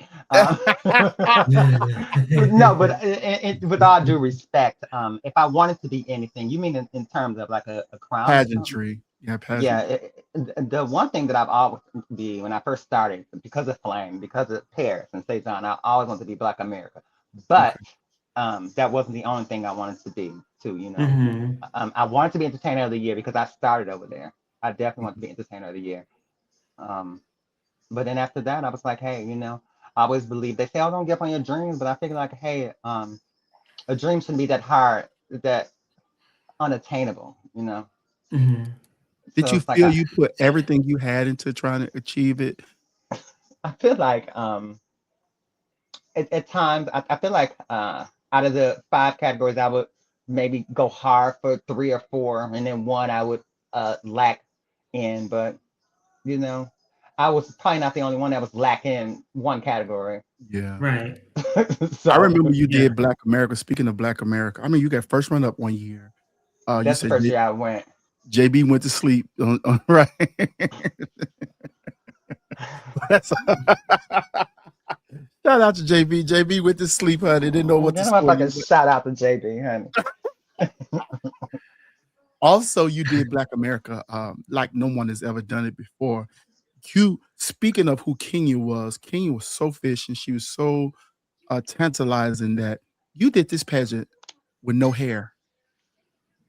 You had a bald blonde look all night long. And when you put on hair for gown, people That literally bitch wanted to fight you for putting on That hair. bitch, that bitch, Diamond France. That's why I said they're a setup. They're all a setup. Shout She out didn't to want me to that. win. She didn't want me to win. She came back there. Oh, girl, the people are talking. You should probably put some hair on. I'm already in my nerves. I'm like, oh, bitch, because I already know I'm burning. I'm burning. I You just ate did us up some. so bad with that bald blonde. Listen, that short blonde look all night long on our time. I think you had one gross of stones on your gown for presentation. Bitch, that dress. I think you had one gross of stones and you ate those girls to pieces in that presentation. It was just, I don't know, Bitch, that TV. dress had that dress was it's a story behind that motherfucking dress. And I swear to God, bitch, and to this day I still look at that bitch who's supposed to do that dress sideways. You fucking bitch. Oh my goodness. Oh What's my the goodness. story behind the dress? You know, I gave the dress to I bought the dress from Tasia Thomas. I gave the dress to Alexis um C'est jour. Stone.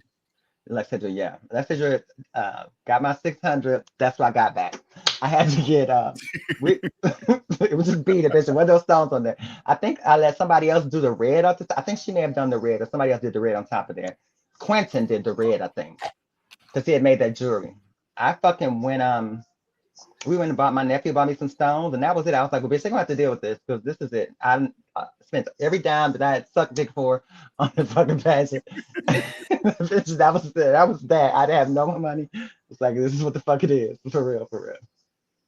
Yeah, that it was super amazing. I love that night too. I literally love that night. And I love that night so much too because um I spent all of my money.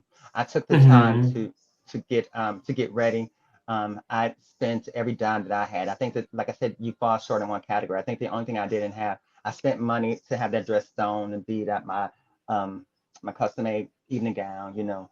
A lot of shit that I was buying, and once I got to town, my nephew bought the shit, but then that's why it hurt so bad at the end of the night because I was like, bitch, I didn't even get second. I was yeah, like, you was oh my good. God. I think you cursed in question and answer too. Then you Did curse. I? No, I didn't. You know, I do amazing in interview. I would never curse intentionally. See, Not with them Trent, stupid you hoes. making stuff up. Honestly, No, that not, sound like shit and some in question and answer. I kind of not them remember. stupid hoes on the panel. You know, they was looking at you like you, child. Who was all on the panel? It was Tommy, Brute, Tina DeVore. They was just all a mess. So you had to try to watch your P's and Q's because they was not playing with you, bitch. It was harder back then to win pageants, I feel like, because there was And so many people trying to get their names and get their uh it's still hard. It's not. It hasn't changed. The only you thing think it's that's hard changed, now? I think it's, you know why it's harder now too, because the gatekeepers are still in charge. The people who came before everybody else, they're still in charge, and they're making it harder because they don't want anybody to come. And I feel like they feel like the people who are coming after them are not good enough unless they are doing what they Mm. like. They're doing what, unless you do what I say, you're not good enough. Oh, you'll never make it, or you're not gonna do this because you're not doing it my way. You know, and a lot of them don't understand the times have change. You know, we've evolved as a community. Drag has evolved, Yeah. and a lot of Have you them don't want to accept the fact. have you ever been made to feel not good enough? Oh, absolutely, yes, numerous of times, But numerous of how times. did you get over that? How did you get past that? Sometimes it would hurt, you know. But Mhm. there's literally nothing that you can do. You just have to. If people are making you feel like you ain't good enough, you have to make yourself feel like it. That's why I adopted that attitude, like that. I don't give a fuck, you know. Like Mhm. Yeah. when I walk into a room, bitch, I don't give a fuck about you, hoe. And I thank Flame for this too, because she would always tell me, can't nobody do what you do, and that stays in the back of my head. I was like, can none of these hoes in here do what I do? They cannot do nothing that I can do. You are one of a kind. I must say that. You are one of a So kind. That's yeah, why I so want to talk to you because you are one of a kind. when they would You make me know, feel like I wasn't that person, you know, that's what I would do. but But can you thank you. people people pull a length out their pocket to get you to come back to do one more good round or something. Would you ever consider that? You know what? I think about it, and I'm not going to sit here and lie and say I don't. I miss entertaining because it was a part of me. Yeah. But I think that during the course of me finding out who I was, how I was treated by me not wanting to live my life as a woman, or me not wanting Yeah. to do shows, by people who I thought were um, loyal, or people who were who I would ride and die for, you know. And a lot of them, no, I just have a bad taste in my mouth. I would never ever allow you to um, get the same experience. And there's a once a Gemini, you would never get the same experience twice with the Gemini, you know. Hmm. So Hmm. I don't know. I would literally have to think about that. The whole backstage thing. I don't feel like tucking no more, bitch. I ain't been in those shoes in like 3 years. Oh my God, I don't know how to do all. I Hey, don't have time for Shayla. all of that. Wow. And I So okay, go ahead. no, go ahead. So then let's talk about the process when you began to decide this life is over. Now it's time for me to become River. And this is the person that's going to prosper now. What was that thought, and what made that come about? Well, it's always been in the back of my mind. You know, I said I was supposed to stop at 35. If I didn't have a sex change by 35, I was gonna stop.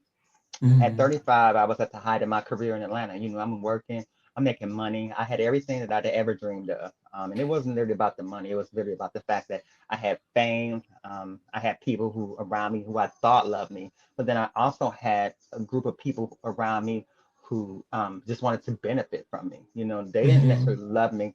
They needed me to finance, well, not necessarily finance, but to help along with their life. So at that time, I wanted to get away from that too. That's the first time I said, hey, I can't do this. But did I answer the question? Because I think I No, just yeah, went all around the block. But no, Yeah, you're doing you just fine. You're doing great. You're doing you, so you, great. so you're basically asking me what brought me to the point of where I So am so now, when right? did so then when you found when was the first time that you finally said, because you said it happened twice. It You did. It said happened, you and did. it So let's talk about the first time when you said, okay, this is what's about to happen. And so what was the catalyst that made that happen? when my mom died. Like I said, I'm the only child. You know, my mom died in a car crash. When my mom died, um, I didn't know how to handle that. I didn't know how to process it. Like I literally just I had an out of body experience. I wanted everything. I needed to just leave all of this alone. And not that I was saying it was my fault, but I needed to, that's how I mourned, you know, and I didn't even Mhm. realize that was the start of something, you know. Yeah. I literally cut all my hair off and stopped. Um, I started to working at this place in California when I got a job. I was like, you know what? I can't even be a girl anymore. I don't want any remembrance of my mom. But then Mhm. I end up going back. And the second time, um, this final time, because I always say this is third time's a charm. I said after Continental Elite, no matter what happens, I think after that, it's Continental Elite, I think 2 weeks, 2 weeks prior to the pageant, when all this things that transpired, I was like, you know what, this is, uh, I'm done. And I prayed. I was like, you know what, um, if I am not meant to be living the way I'm living, you know, take this away from me. And that it just happened to come out like that. And was there a sign that made you say, "Hey"? Was there a specific moment that just said, "Hey, I'm done with it"? You know what? The whole thing was again another pageant. And I said I was never going to speak on this either. Okay. Let me get some tea, honey. So Sip that tea. so I was getting in Atlanta, and this may be a little just follow along. I was in Atlanta. I just moved back to Atlanta. I'm working at Ashley Furniture. I was like, oh bitch, I'm gonna do Black America and get ready for Black America. I reached out to Nikki Simone. She put me in contact with Anthony, who ultimately me and him ended up falling out about the dress. Vic did my pink shell. So that was supposed to be my presentation. I was having that stone. I got scammed on that. I get to fucking Atlanta. I mean, get to Chicago. They had the audition for the baton. I went down there and auditioned. Me and Anthony already fell out. So I was like, I'm moving back home. I get to fucking that job at the baton. Uh, and then I talked to the promoter, Stella, who was over Heart of America. And at the time, Yasmin was the queen. I was getting ready for that shit. Get fast forward. I moved back to home. I worked at the baton. I started working. I won the prelim. I started working with the promoter. I sent my dress off to Alabama to be stoned. It wasn't. I've already spent all this money on this pageant, and I'm hoping that this. I'm in my mind. I'm like, I'm really good. I'm about to be doing the front runners. I'm about to be good. You know, I'm being a 5. I'm good. When I mean girls, I was like, these hoes can't beat me. I'm good. Not even taking into account who was running. But I was like, they still can't beat me. I didn't give a fuck who was in there. But I was sabotaged, like so much shit. It was just all happened at one time. And that's when that moment, I was like, you know what? It's just not for me anymore. I think it's time for me to walk the fuck away. It's definitely time for me to walk away. And the thing is too, I was gonna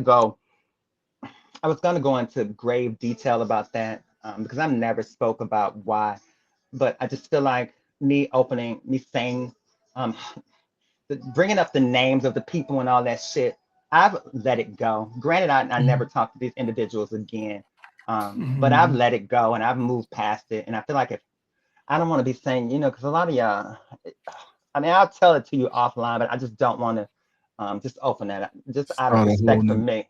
Yeah, Yeah. just start a whole new shit because I'm past it. Granted, it hurt, you know, and I kind of get it, but I'm like, you know what, I'm good. I don't really have to deal with them people anymore. So they got whatever they did and how they did it. It's fine.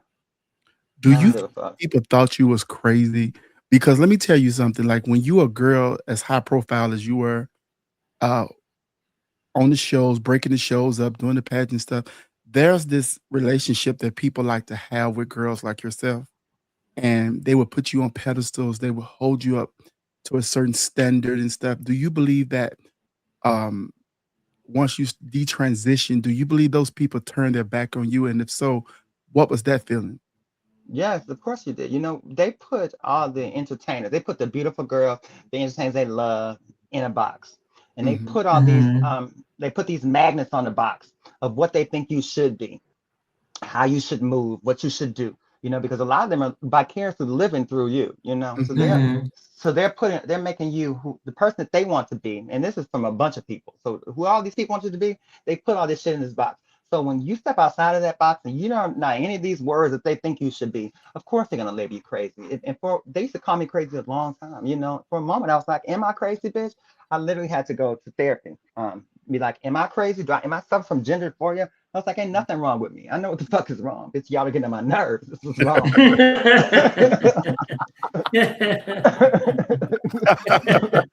the fuck?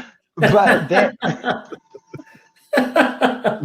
So I love that. so within going to therapy too, what is one of the biggest things you learned about yourself that help you cope with your decision? I just learned to just let stuff go, you know. Hmm. What my mom did, what my father did, you know, I was living, I hadn't completely healed from the domestic violence. And a lot of other shit that I hadn't healed from, you know. So it just felt good to talk about it. It wasn't come to find out I was suffering from post PTSD from being attacked, you know. I hadn't really mourned my mom's death. Okay. Uh, so that was another thing that I was carrying, you know. And you can ask Naisha this. I was in Atlanta still mourning my mother's death. Anytime that they would do a certain song or I Mhm. would run to Naisha and cry, you know. There was Yeah.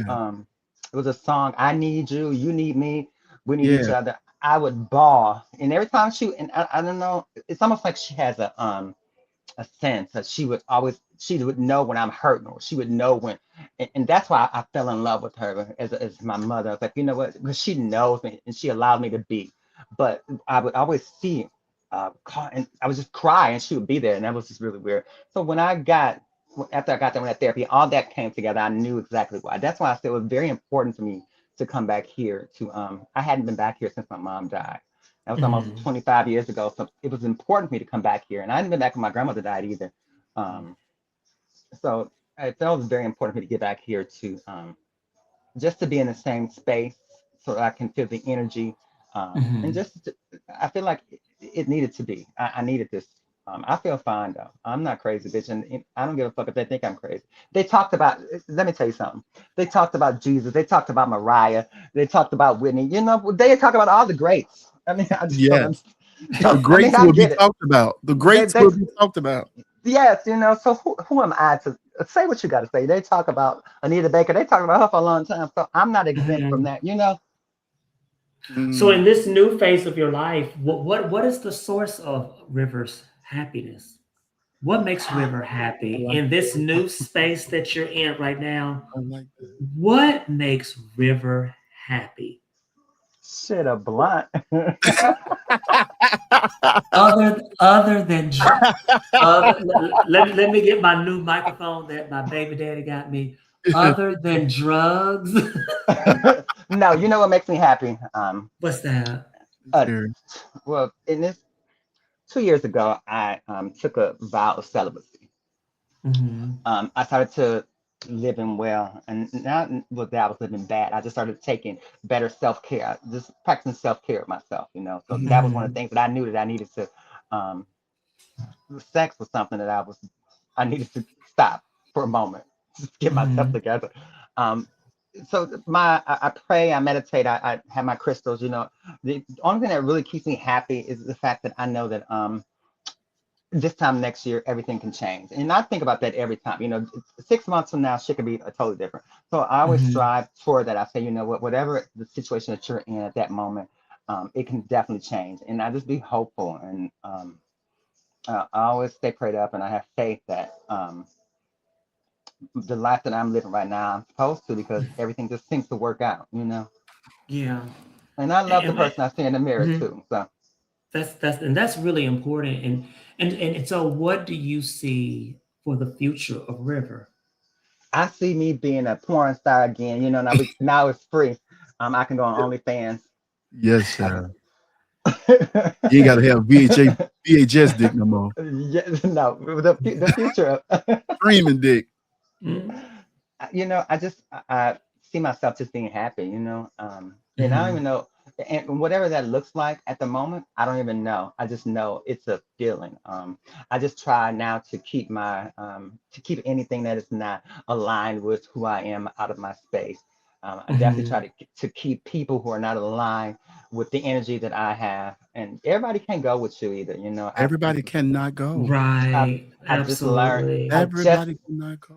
Yeah, I just learned that too. I just learned that sometimes you just have to, no matter who you love or how long you love them or what they brought to your life at that point, the Mm-hmm. next when you evolve, you can't take them people with you, you know. And Right. and I wanted to, I always say I wanted people to get to know River, but I can't allow them to get to know River when they still have Kenya on their mind. So I have to find new sources of energy from different people to move Mm-hmm. forward with. Not saying that I'm looking for that, but I need to find people outside of who I once was, if that makes sense. Right. Yeah, Yeah. absolutely. So do you find or do you think that love could possibly be something that River is seeking at some point when he's ready? And if that is something that River is seeking, what would that person need to be like? And what would that person need to bring to the table You for know you? what? I always say I want to be in love, but I love hard, you know. Um, Hmm. I love extremely hard. And the most of the I only been in love um, with a Virgo, two Leos, a Scorpio, and a Taurus, right? So the most greatest love that they definitely need to be either one of those. No Taurus. I'll take Hmm. a Leo or a Scorpio. I do see love in my future, but I also see that I ain't looking for it. If it comes, it'll come, you know. And Hmm. I believe it's gonna come when I'm ready. I don't know Hmm. when that's gonna be. I don't know when they're gonna be ready. I think that the person that's being designed for me is probably being manufactured right now. Or maybe they're going through some shit. Maybe they're trying to um, get themselves together so that they can be healed to love somebody how they need to be loved. You Hmm. know, that's how Yeah. that's my perception of love. As far as like, I don't really have a, a list. I know what I'm not going to tolerate. You know, I Hmm. communicate very, I like to communicate very well, you know. Um, Yeah. so they definitely have to learn to communicate. I don't like no gaudy bullshit, no fucking, She's a chill and cool, you know. I don't have a type, but I know what I'm not going to deal with. I'll just say Yeah. that. Yeah. Yeah. Okay. Okay. So let me I'm with that. this too though. Like a lot of people say, "Oh well, can you just transition to River because she want to be in a relationship?" Did you find it easier to be in a relationship as River or Kenya? There was the same thing when I can get boys as the boy or a girl. Okay. Me being no, but as a matter of fact, I've had more boys wanting to be in a relationship with me as a boy than I have as Kenya. Yeah. Most boys just wanted to fuck Kenya. Okay. That was gay or straight. And I've allowed that to happen a few times. You know, I won't tell y'all with some of your faves that are really into the girls, but we'll let Tell us that be. about it. Some of our faves, Release it. really. Release. You know, I ain't gonna put no. Release. Oh, release the Epstein files into our Release inbox. the Epstein file, honey. You know what Oh, what were you saying? Go ahead, Trent. and I want to say this too because there has been this thing. Like I always say when people say, "Do you think she's crazy? Do you think she's off? Do you think you went back to being Kenya at one point I after you did. left River?" What was the decision to go back to Kenya? That was after COVID because I needed some money, bitch. I was not working. I had my bitch. That is why You I about was. to shake that money maker. Bitch, let me tell you something. I had moved to Texas. I had a dream job, and Okay. I love like building and putting um furniture and shit, and I love like dressing visual merchandising. Like I was doing storefront windows, dressing mannequins Okay. with my aesthetic, and it was amazing. I only ended up going back to being a girl because I lost my job in Texas. I had to move to St. Louis. My auntie was literally, she was like, bitch, she's tough love. She's like, look, um, you think you finna sit up in here, you not. She would wake up me up every morning at 7 o'clock. You need to go and do something, figure out what you're gonna do, get a job. You can't be sitting up in here. But she forced me to go and do that, which I appreciate her for that. So She I was started doing the tough. show. She was tough, but that's how she loved. She'd be like, she Okay. didn't be like, get up and go. She'd be like, what you doing today? What you got going on? She said, real niggas hustle. She said, real bitches hustle. Bitches don't sit on their ass all day. She would just put that in my head, you know. Yeah. So and she was right. So ultimately I was like, I'm not tired of being broke, bitch. And I think that Ming Lee in St. Louis asked me on a show. Her and Candy Prince was like, you want to do a show? So I got in town, I did the show, bitch. I made like $300-400. I was like, oh, I said, well, fuck it. This is what it's gonna be. Welcome back. Welcome back. I was like, well, bitch, I was not gonna not be able to pay my bill. Oh my goodness. And that's it. But, go ahead. No, I was saying the only time I didn't do it now is because I was over it. Yeah. So before you came on and we were talking for about 30 minutes, we were talking about the state of our community. Right. And how toxic it can be at times, and how we feel that there are people that purposely keep you suppressed, or they keep you in a place where you're not your best person. Do you find that to be true, or what do you think about the state of the community at this point? I think it's literally I think it's all fucked up. And I think it's fucked up too because it's never been repaired from when it was fucked up from the first time. You know, I think that what they did was just sweep it under instead of getting to the root of the problem. You know, and that comes from communication too. A lot of people don't like to talk about the shit that's bothering them. They let it fester and fester. So that's what's literally happened with the community. You know, a lot of shit that we as black people, I'm going to say black people, we create a lot of our own problems. You know. And you can alleviate that by just being honest. A lot of people just have what you call like impression syndrome. They want to be impressed. They want to impress everybody, or they don't want to be looked differently in a certain light, you know. So that's my just take on it. I mean, I don't know if you're speaking in certain instances, or are you speaking in terms of, well, give me like a just how we deal with each other, and then like how you say for instance, if you know that I'm leading a very toxic life, everything that I do is self-destructive, but instead of people coming to me with correction or with positive guidance, they're feeding into that and encouraging that behavior, as opposed to being like, that's not healthy, or that's not okay. Well, you know, people people love to see other people. They celebrate other people's demise, so that they have so they have a reason to say, "Oh, see, bitch, I told you. Oh, bitch, I told you. Oh, I told you." And it's literally just to one up somebody, you know. And people don't. That's why a lot of people don't reach out for help too when they're going through shit, because most of those people who are on the verge of breaking out or they're very toxic, they're reaching for help, you know. They need somebody to help, and a lot of people, they don't know who. This is why I always pride myself on being honest with everybody around me, and anybody that's been around me knows I'm brutally honest, because that's what a lot of them people need is honesty. You know, they spend most of their entire lives people tell them this is okay, when in turn it's not. So now they think it's okay, the behavior that they're displaying, and it's actually not.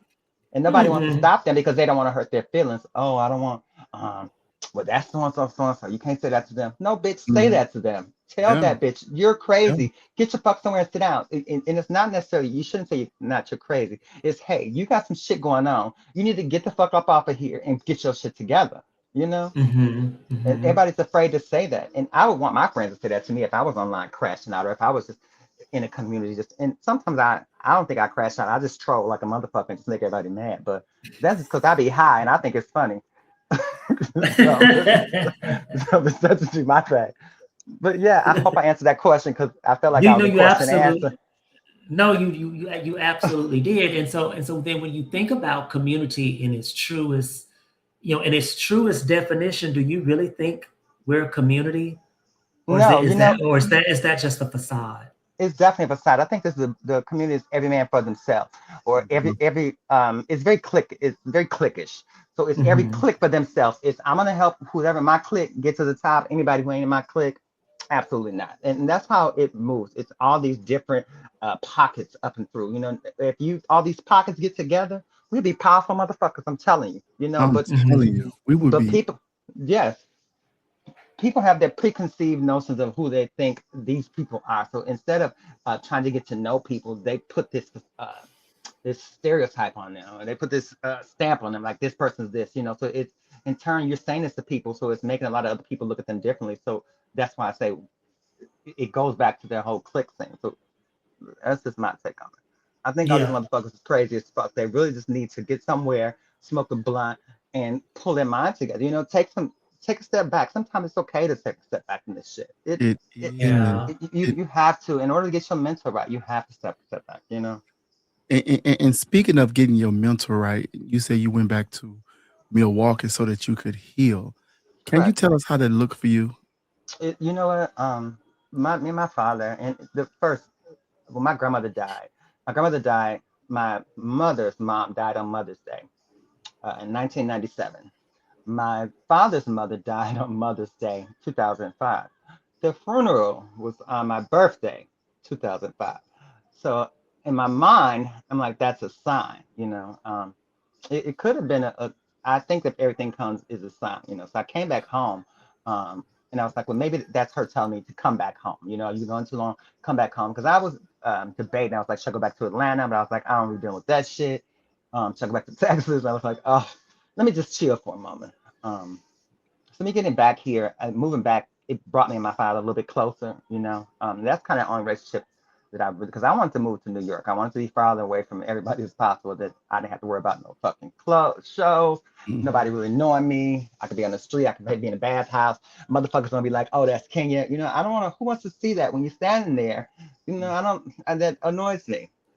Um, Hmm. but yeah, I just came back here. I think that my father's was relationship with me was very important. And even if we don't, and it's important too because he's been, um, whether he likes my lifestyle or not, he's always been concerned about who I was, and how was I feeling. And if he thinks Hmm. I'm down, he always say when I came back, he was like, "You ain't doing shows no more." He's always been concerned, and he always tell me, "I always watch your Facebook." He's like, "I saw this and I saw that." And this is a straight dude, man's man, ladies' man. So that was the important relationship that I wanted to come back and be in. And I also want to be in a relationship with myself coming back here too. I beat myself up a lot throughout the year, so I knew that coming back here, I didn't really have. There wasn't a place to go out. I couldn't go to the club to mask my pain with drinking. I knew that I didn't really fuck with anybody like that, unintentionally, but intentionally. So I knew that I would be sitting by myself, and I had my family just in case I needed uh, a support system. That's why I Hmm. ended up coming back here. But as I'm here, I don't really have to come back. I did, but I didn't. I don't have to stay, I should say. I'm Yes. okay. I don't have to stay here. Yeah. So, And so was your daddy relationship the hardest to get through to though? Like going through what you go through, was it a tumultuous relationship, you would say? Or no, you know what, Trent, me and my father, we've never, and we have talk about this all the time. Mhm. We've never had a falling out. We've never had a moment where we yelled at each other.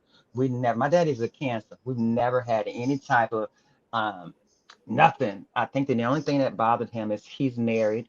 And I don't shouldn't say bothered him. He just likes to keep the life with his wife and with his children separate, and I respect that. Because Hmm. he is a bishop, he has a wife. They have two kids, so he wanted to keep that life separately. Not saying he didn't love me, but we're good. I just want to make sure for me. I like to know the when, the why, the hows. I need to know why you feel this way. Why did this happen? That's who I am. So that's why Yeah. I needed to make sure that this is what it was. Who is this? How does that work?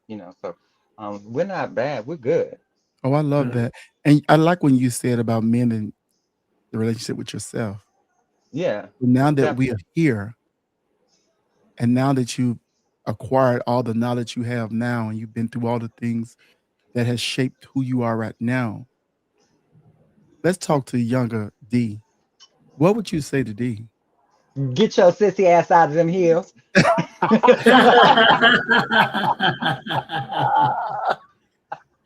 Oh my goodness.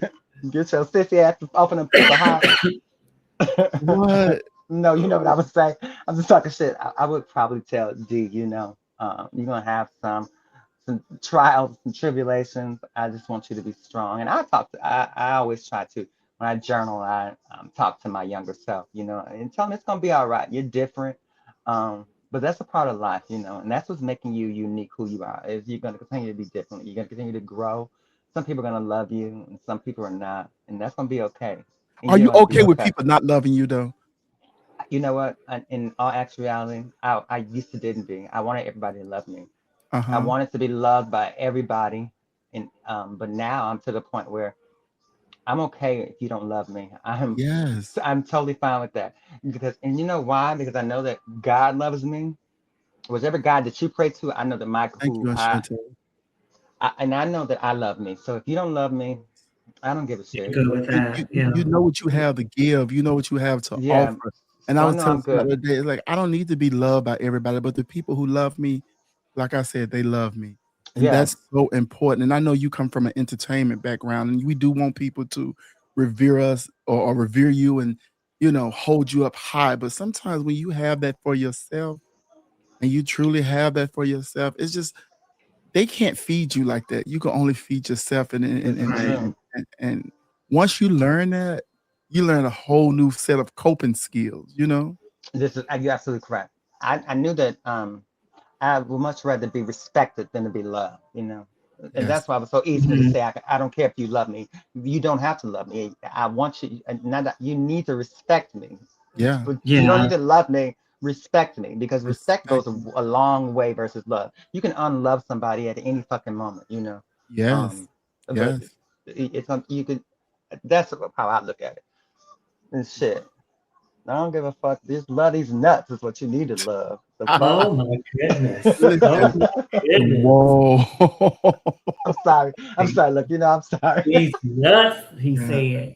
Do you feel like you inspire people like Sheena Divine Hawkins to detransition and live in a different type of way this far into it? You know what? I think that I inspired a lot of people to inquire. A lot of girls have reached out to me, Okay. trying to see how they can, what's it like to detransition. A lot of girls don't want to be in the body that they're in. Mhm. If I have to be the person at the front lines fighting the fight, so that all them other girls can come through, or all them other guys can come through in your natural state, absolutely, I'll stand there and fight that fight. I do think that Eugene definitely used to call and get advice. Inspiration. I would try to speak life into Eugene. You have to do this for you. Um, Fuck what anybody else got to say because at the end Yeah. of the day, they're gonna talk regardless. And I tell them that, and I still say they're gonna talk regardless. So you have to wake up every day and love the person that you see. So absolutely, he just hangs. I think that a lot. He just hangs out with 20 people that I don't really fuck with, but that's on him. He'll figure that out. He'll figure that out. Yeah. And he seems to be very happy with the You know what? decision that he That's good. made. He seems to be you can just see a different light. Yeah, Even just definitely. even just through his pictures, you can just see that It's his just cold as energy fuck. is so different. And I think that's really important that he chose himself Yeah, as definitely. opposed to choosing what the community wanted him to do.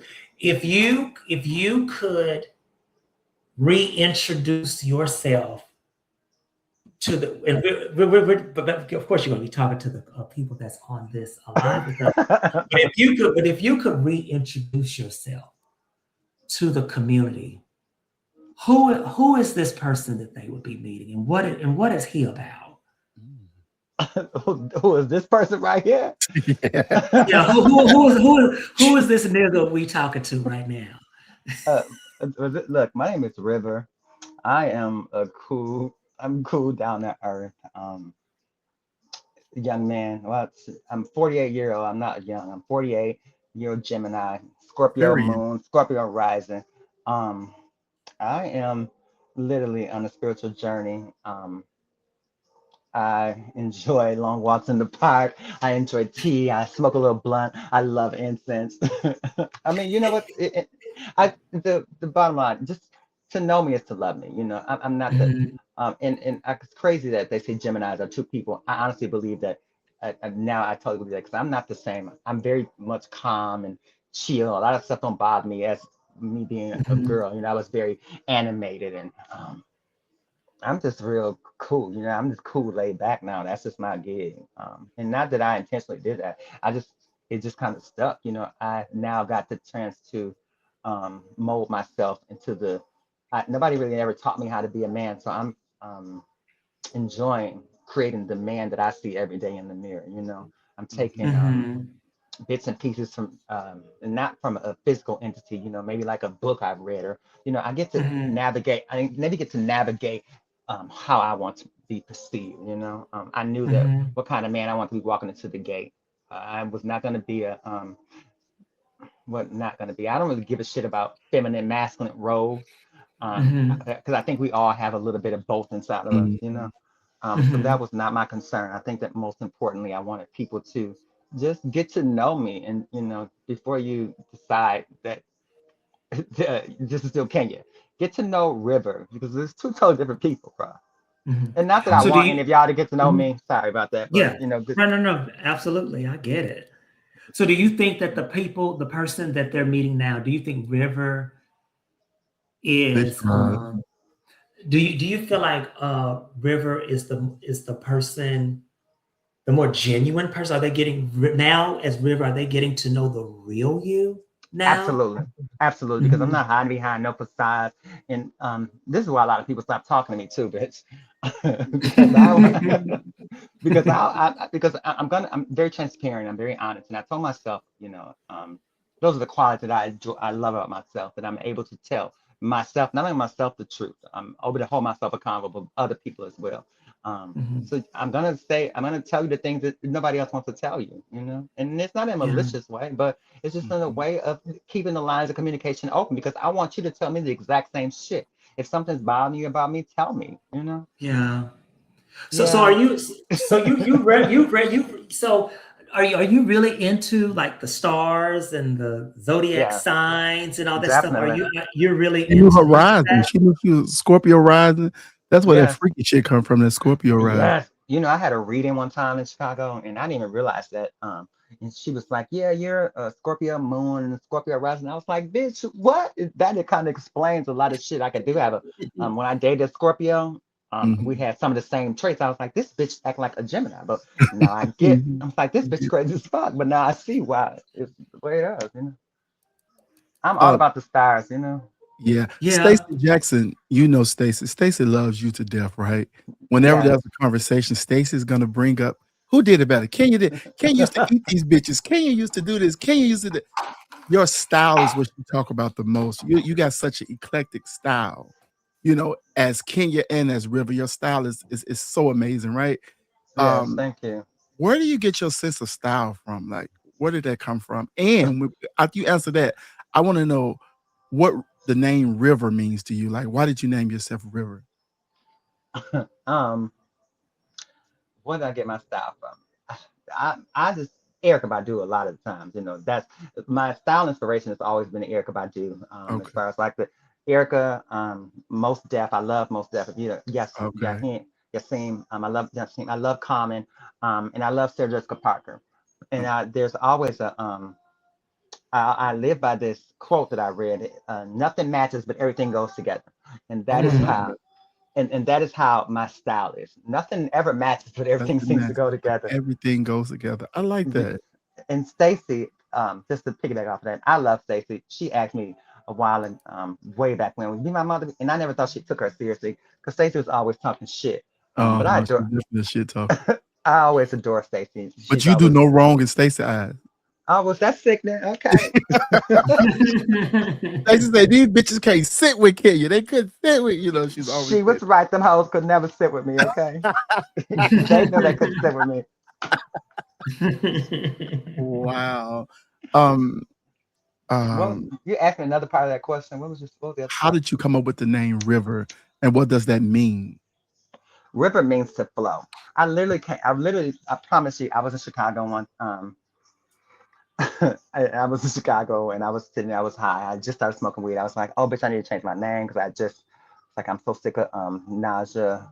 If I need to change my name. So I was looking up names. I was like, oh, River. I was like, River's kind of cool. It was kind of sexy. I was kind of unisex, like he was just a boy or a girl. And then my middle name, Raheem, because I kind of practice Islam. So that's where my middle name came from. And my last name is a Black Panther. He's the leader of the Black Panther Party in Oakland, California.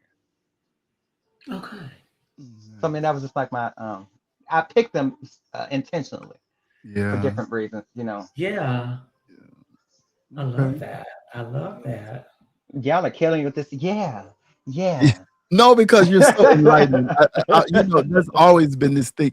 You always been so mysterious to me too. So it's just always like, But you know, that's kind of I love that about me too because that's I sexy. love that too. That's I very never knew how sexy. to put a finger on it, but like I always held you in high regards too because I love.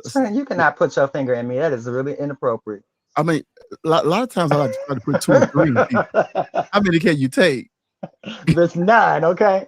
Did I just tell you I ain't had nothing in that 2 years? I'm scared as a motherfucker. Are you still celibate? I am. And I said this year I said I was, and I only did that too because I got tired of just fucking for no reason, you know. Oh my God! Like, do you feel like you had a sexual addiction? I do. I do. I was just fucking. I love ass. Meaningless fucking too, right? Yeah, and there was no connection. I was just doing this shit just to pass the time. But then I realized I was giving my body away to people who didn't value who I was. You know, you don't know nothing about me. You only wanted some dick or some ass, and I needed more than that. So I said I needed to let go of that. So how hard was that? It was hard at first, but I jag off all the time. I don't give a fuck. Yes, So I bust 2 or 3 nuts a day, but it's fine. Long strokes or short strokes? You know, long stroke. You know how we do, right? Let me stop because now when you go start, it ain't gonna be able to stop. No, I'm gonna be nice.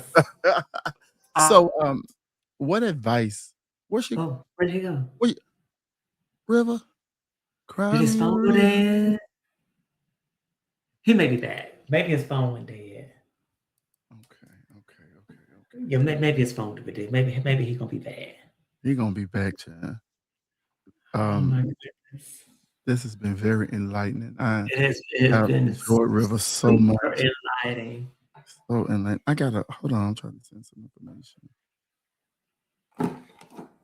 You guys, River, bring your ass. Oh, he's okay. Yeah, hopefully he'll be back. And so, but we do have Flame. She's going to be around, ladies and gentlemen.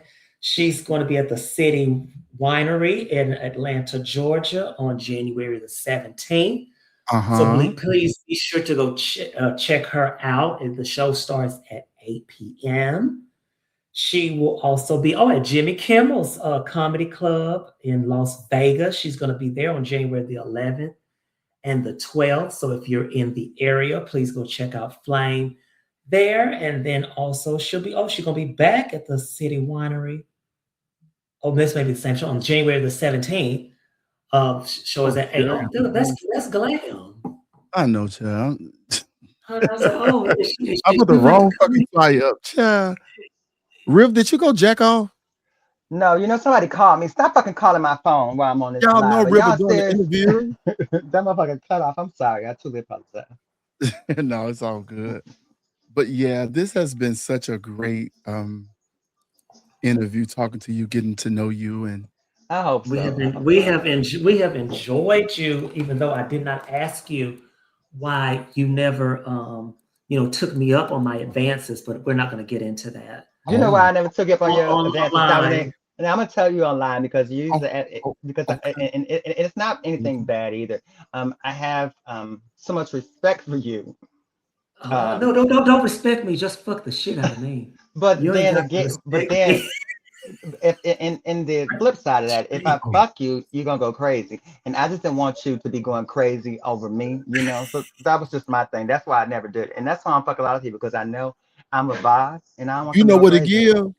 I know What what to it give, give, bro. Trend? I know what to What give. give, Trend? You know what to give? What, Trend? No, that I'm just saying. A river know what to give.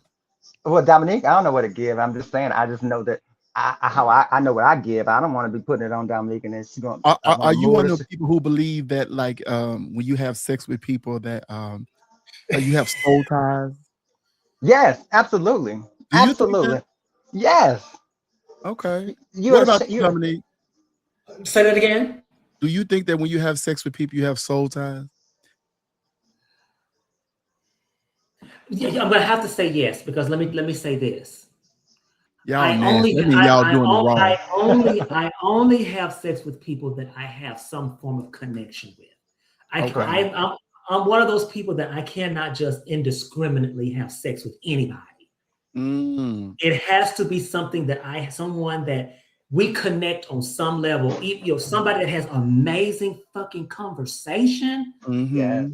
they can get that's it before somebody that has amazing sex with a great body and all that stuff.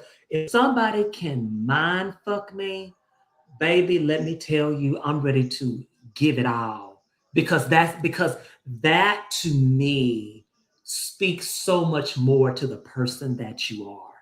When correct. you can engage me on that level and you can intrigue me in that space, baby, you But then got you me. think too, what if the sex is bad, and then they can't talk, but you can't hold a conversation with them? Then you're fucked up. So Yeah, it's always yeah. sex ain't always gonna be there. A lot of people lead with sex. That's why they're single because you're leading with sex. You don't You're want nobody to leading with know. sex. You don't know who your mind is. Lead with something. Lead with your strength. With your abilities, with what brings you joy. That's how you're gonna get the person that you're supposed to be. You know. Y'all hoes getting too old. You're too old, like 35, 40, some out some Jack. Get somewhere and sit the fuck down. Get your piece. I mean, I just sorry, I mean to say that like that. I was thinking that, but Do you ever sorry. want to be married? Do you want to be I married? I do. I do. I just hope I'm not married with nobody who dressed funny. Um and and if he You not needed, mean oh dress bitch. funny? Oh, I'll be so over it if he not needed. Um I need him to not be oh, I got so many I don't, but yeah, I'm gonna be married. I better stop that because all the shit that I don't like is he gonna be that person and I'm gonna fall in love with him. I'm gonna be over Mhm. it. What So keeps you going? it's in what aspect? Just period. What motivates you every day to get up and be your absolute best self? Because I know that my journey is not over, and I know that I still have so much more to do. And I want to inspire a nation, Mhm. with my story in it. For a minute, I got to like I'm so tired of telling my story, but then I feel like there's a greater purpose, It is. uh, Absolutely. my Absolutely.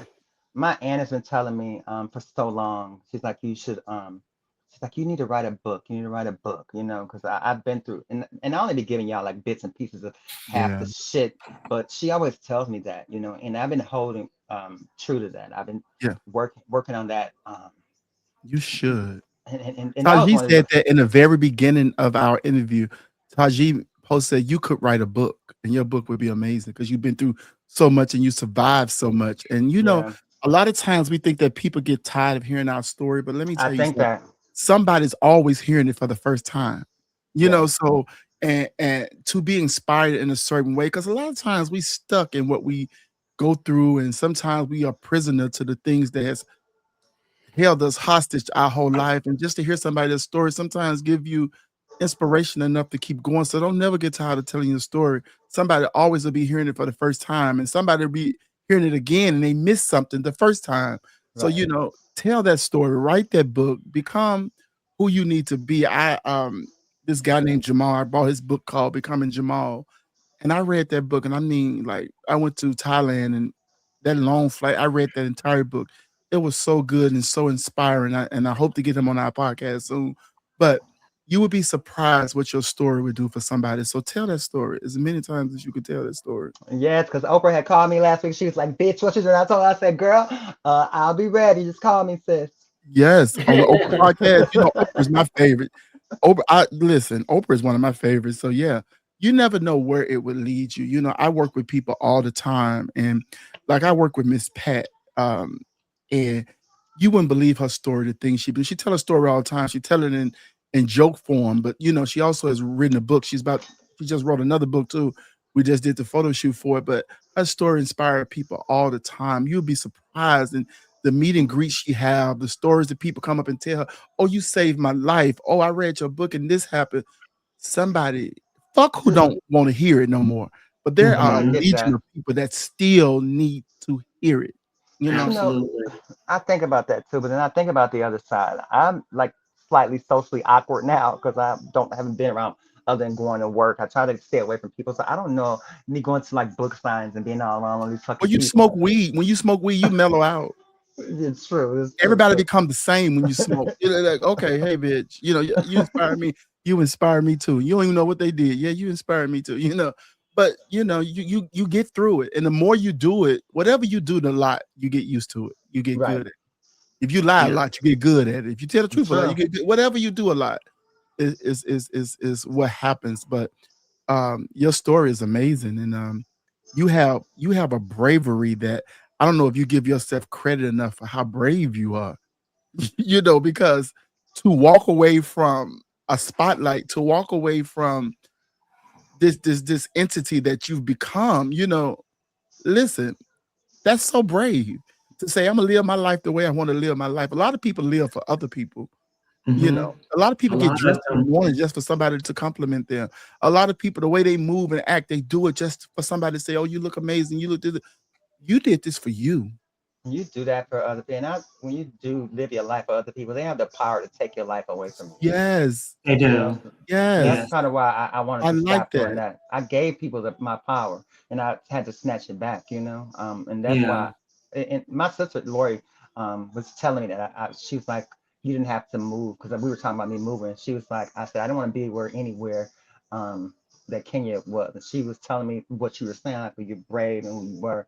So I appreciate that. Thank you so much for that. Yeah, and moving too is in the mind, right? Right.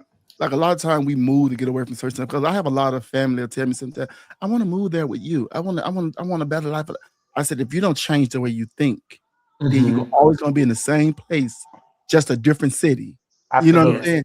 Change your mind, then you change your life. You got to do things different. You can't keep the same rhetoric your whole life and expect things to change for you. You got to This is be true. open to it. You got to be ready for it too, because it's different. It's lonely Hmm. too. It is When because you you have to keep start, starting over listen, all the time. listen, when you start to change who you are, it's lonely because now you got to change everything. You got to change the people you're around. You got to change the Fuck them environment people. I you're don't around. like to be around people. No way. I don't give a fuck. I don't have to be around none of them stupid hoes from back in the day. None of them bitches Oh, let me no good, no way. A lot of them hoes don't even talk to me, and I'm glad they don't. Fuck you. You ain't gotta say nothing to Oh they my dumb old baby. goodness. oh But my I get, God. but I get what you're saying. I You appreciate mean that. You mean you. but to your point, River, those people was instrumental in you becoming who you are now. This is So true. in hindsight, you had to meet these people. You know what I'm saying? You had to go through that. You know what I learned about forgiveness? Because I forgave everything in my past, everything. I listened to Ayanna one time and she said forgiving is taking away the idea that the past could have been any different. And that made so much sense to me because a lot of time we say, if it would have went this way, if I would have done it this way, if no, it happened that way. It's Deal with how what it happened. happened, how it was supposed to It happen happened to how it get was you where it supposed to. was. I thought Yes. about that when I was coming to this podcast. I said it was it, and I said maybe they'll ask me, is there anything you would have done in the past? There's nothing that I would have done because it was Right. the car. It was written how it was supposed to go to get me to this point It right now. had to be that way. It had Yeah. to be that way. You know, the molestations, it helped you and not at the time. You weren't thinking about it like that time. Woe is me, it's my trauma. But Yeah, sometimes our traumas help us get to a different place in life, I you know, did. and sometimes it saves us in a sense, you know. You know what? And it did. My mom used to always say she thought I'd be dead or in jail. I do think that me being transgender saved my life. It Yeah. hurt. It saved my life in a lot of ways. It was also almost about to take my life in a lot of ways. But shit, Hmm. it helped me. Hmm. It did. It did. Listen, I've enjoyed you. Thank you so much. Thank Thank you all for Your having me. you. story is inspiring. It's amazing. You are amazing. Um, They uh, used to tell me I, that. I've always told you that. I know you've been through things in life. People has hurt us along in life, but this new journey, this new path, I hope for you that it's the most amazing path you ever walked in your life. I Thank hope you. that you meet people that will hold you up to the highest extent. I hope that you too know who you are as a person. I hope that you know what you did in your life touch people. You know, you've inspired a bunch of entertainers. You inspired girls from all walks of life. I hope you understand that. I hope you give yourself those type of flowers. And I heard earlier you talked about when you look in the mirror, you like who you see. And I hope that when you look in that mirror, you get to brag on yourself a little bit too. I And be hope like, that you bitch, say, I did this. "Bitch, Yes, I definitely. I did know this. how I did this. Yes, absolutely. Yeah." I hope you get to say that. Before we leave, is there any advice you would like to give or anything you like to leave us with? I did not endorse Essence of Jackie for animals. I did not endorse Essence of Jackie for dogs. I did do it. No, but no, but for real, for real. Listen, I thank y'all for listening to me, and thank you for inviting me. I would do my best to allow people back into my space. Um, I don't even know what else to say, but other than thank you. I'm just a work in progress for right now, but I appreciate you all for just listening to me and welcoming me. Absolutely. Thank And you so the much. We've love is enjoyed you everything. so much. Because all in these comments, people say, I love you, I love you, I love you, I love you, I love you. So that lets you know, that should let you know right there that the work you've done has not been in vain. It's So good. thank you again, okay? Thank you all. All right. Thank Light you. one up for me because I call myself Twisted McQueen. Light one up for me, okay? I got you. I'm about to light another one. I got you. Thank you so much. Bye. All right. Oh That's boy. oh my God. Oh no, that's right. Ken Dodd said, please vote. Listen, I'm putting that up there. Yeah. Please put, can you find it? Um, 299 days. Damn, that's a long. That's a damn year.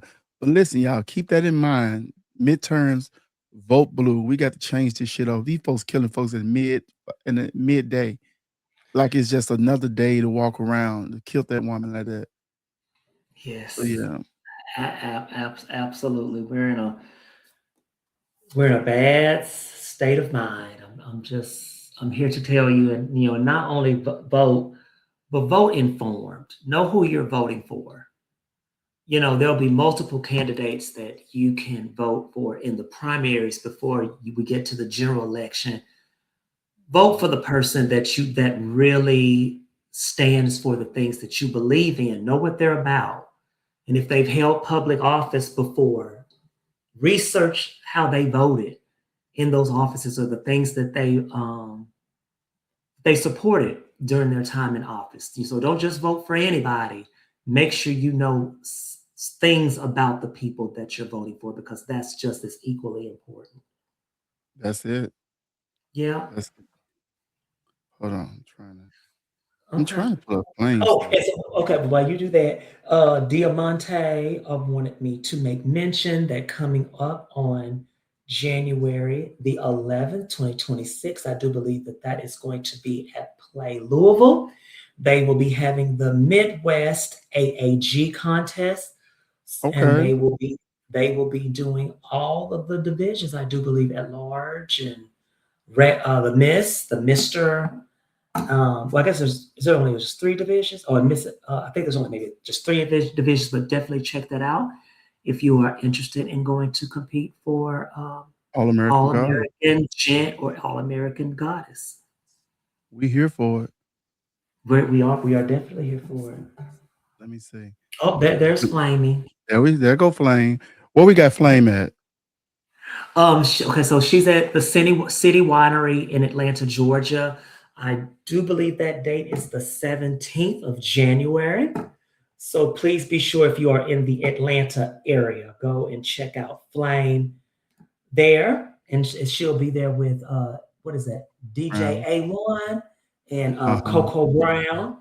And then also she will be at Jimmy Kimmel's Comedy Club on January the 11th and the 12th. If you are in the Las Vegas area, please be sure to go and check her out. Can we say Flame is booked and busy? Honey, Thank you, Flame is Tashira. work. Tashiri. I'm ready for you to do another pageant, Tashiri. Yeah, she is. She is doing her thing. She is booked and busy. Flame trying to learn how to do all this stuff, but yeah, you get the gist. Flame is booked and busy. If you get a chance, I wonder if that website Flame has, or you can check her Facebook page or her Instagram. You can always check out and see what she's doing, and she's always booked and busy. I love to see it. If y'all got something y'all want us to post, send it to us. I'll post it when we can. Yeah. But thank y'all again for tuning in. I feel like this was an amazing interview. It was I an feel like amazing. River laid it all out. I feel like it was no stones left unturned. Very inspirational, very well spoken. I think people from the Midwest are so well spoken. I really do. Mhm. I would talk to Shavonda sometimes. Shavonda be talking so proper to me. I'm like, bitch, cut it out. But good education is good education, however it come. But thank y'all so much for tuning in with us. And who we gotta figure out who we got next. It's Kendall, bitch. It's Kendall. Kendall, you come and talk to us next Baby, week. baby, let me tell you Tell us something. in the comments. Kendall is his controversial That ass. is about to be some. That is about to be Kendall, let some. us know if you come to some talk to us um, next week. oh yeah, no, yeah, he already hit me He up. already confirmed. Oh baby, he will be here with us next Thursday, and he is ready to, you know, despite all of the, Thank the you, Stacey. controversial stuff, he's really very He's passionate. he's very passionate. He's also very knowledgeable about a lot of subject matter, and so that's why I think the conversation is going to be really great. And he's really heavily into politics, but the thing Okay. about it is that I think that he doesn't mind saying the uncomfortable things out loud, Mhm. where we try, a lot of us, especially me, where we try to be cordial and politically Politically correct. correct. he, Yeah. he just he says it like he feels it, and that's just it. So it'll be really interesting to get to sit down with him and have some really great conversations. I cannot wait. I cannot Yep. wait. And Stephen Antonio who's an avid watcher for us. You can look Stephen Antonio up on his Facebook page. He's doing a $50 promo special until January the 20th. So if y'all need any Oh, promos done or logos, anything, he did my logos, our logos for this show. Um, very good. The turnaround time is amazing. So $50 promo specials until you January can't beat 20th. that. Do not hit him up January 21st and think that you're gonna get that special because he said until January the 20th. Okay. January the We got 20th. some pageants coming up. Right. Are you coming down for Westland? No. When is that? Oh no, you got something to do. I can't even say it right now. But no, I know you won't be. No. Y'all, we got Westland is January the 24th. Sunday, Yeah, I'm January probably the not 20, on no, that. no, the 25th at 6 Oh, the p.m. 25th. Okay. Yeah, That's not bad. That's not bad. But ooh, that's the yeah, no, that's because that would be the next weekend after my previous engagement. yes, but y'all know there's a So lot of yeah, travel and stuff too. yeah, But I have yeah. I more don't know. information on it next week when we talk Okay. with Kendall. I'll make sure I have flyers and stuff up. I'm judging that pageant actually, so it's gonna be a good time. Jasmine Tasaki, which is in the comments, she'll be there too. 24th and 25th, January she said. 24th and 25th I think Yes. interview registration is the 24th, and the actual pageant is the 25th. And I think it's going to be at Southwest Performance Center. But I'll have more information next week on that, so I'll make sure we plug it right. You know, Western is always a good time. It's always a fair competition. We live for it. Anything else you got, Dominique? I think we talked about enough, honey. Unless we trying to stay here all night, because once we get started, we're not gonna stop. No, we ain't gonna stop. Listen, honey, because that's just the way. That's just the nature of how we come together. But I gotta talk to Jasmine Tasaki on here. You want to talk about? Do you know Jasmine Tasaki? I don't think so. You probably know Now, if you've seen her. yeah. Is it what is she? Is it Solandra Dupree? I don't know.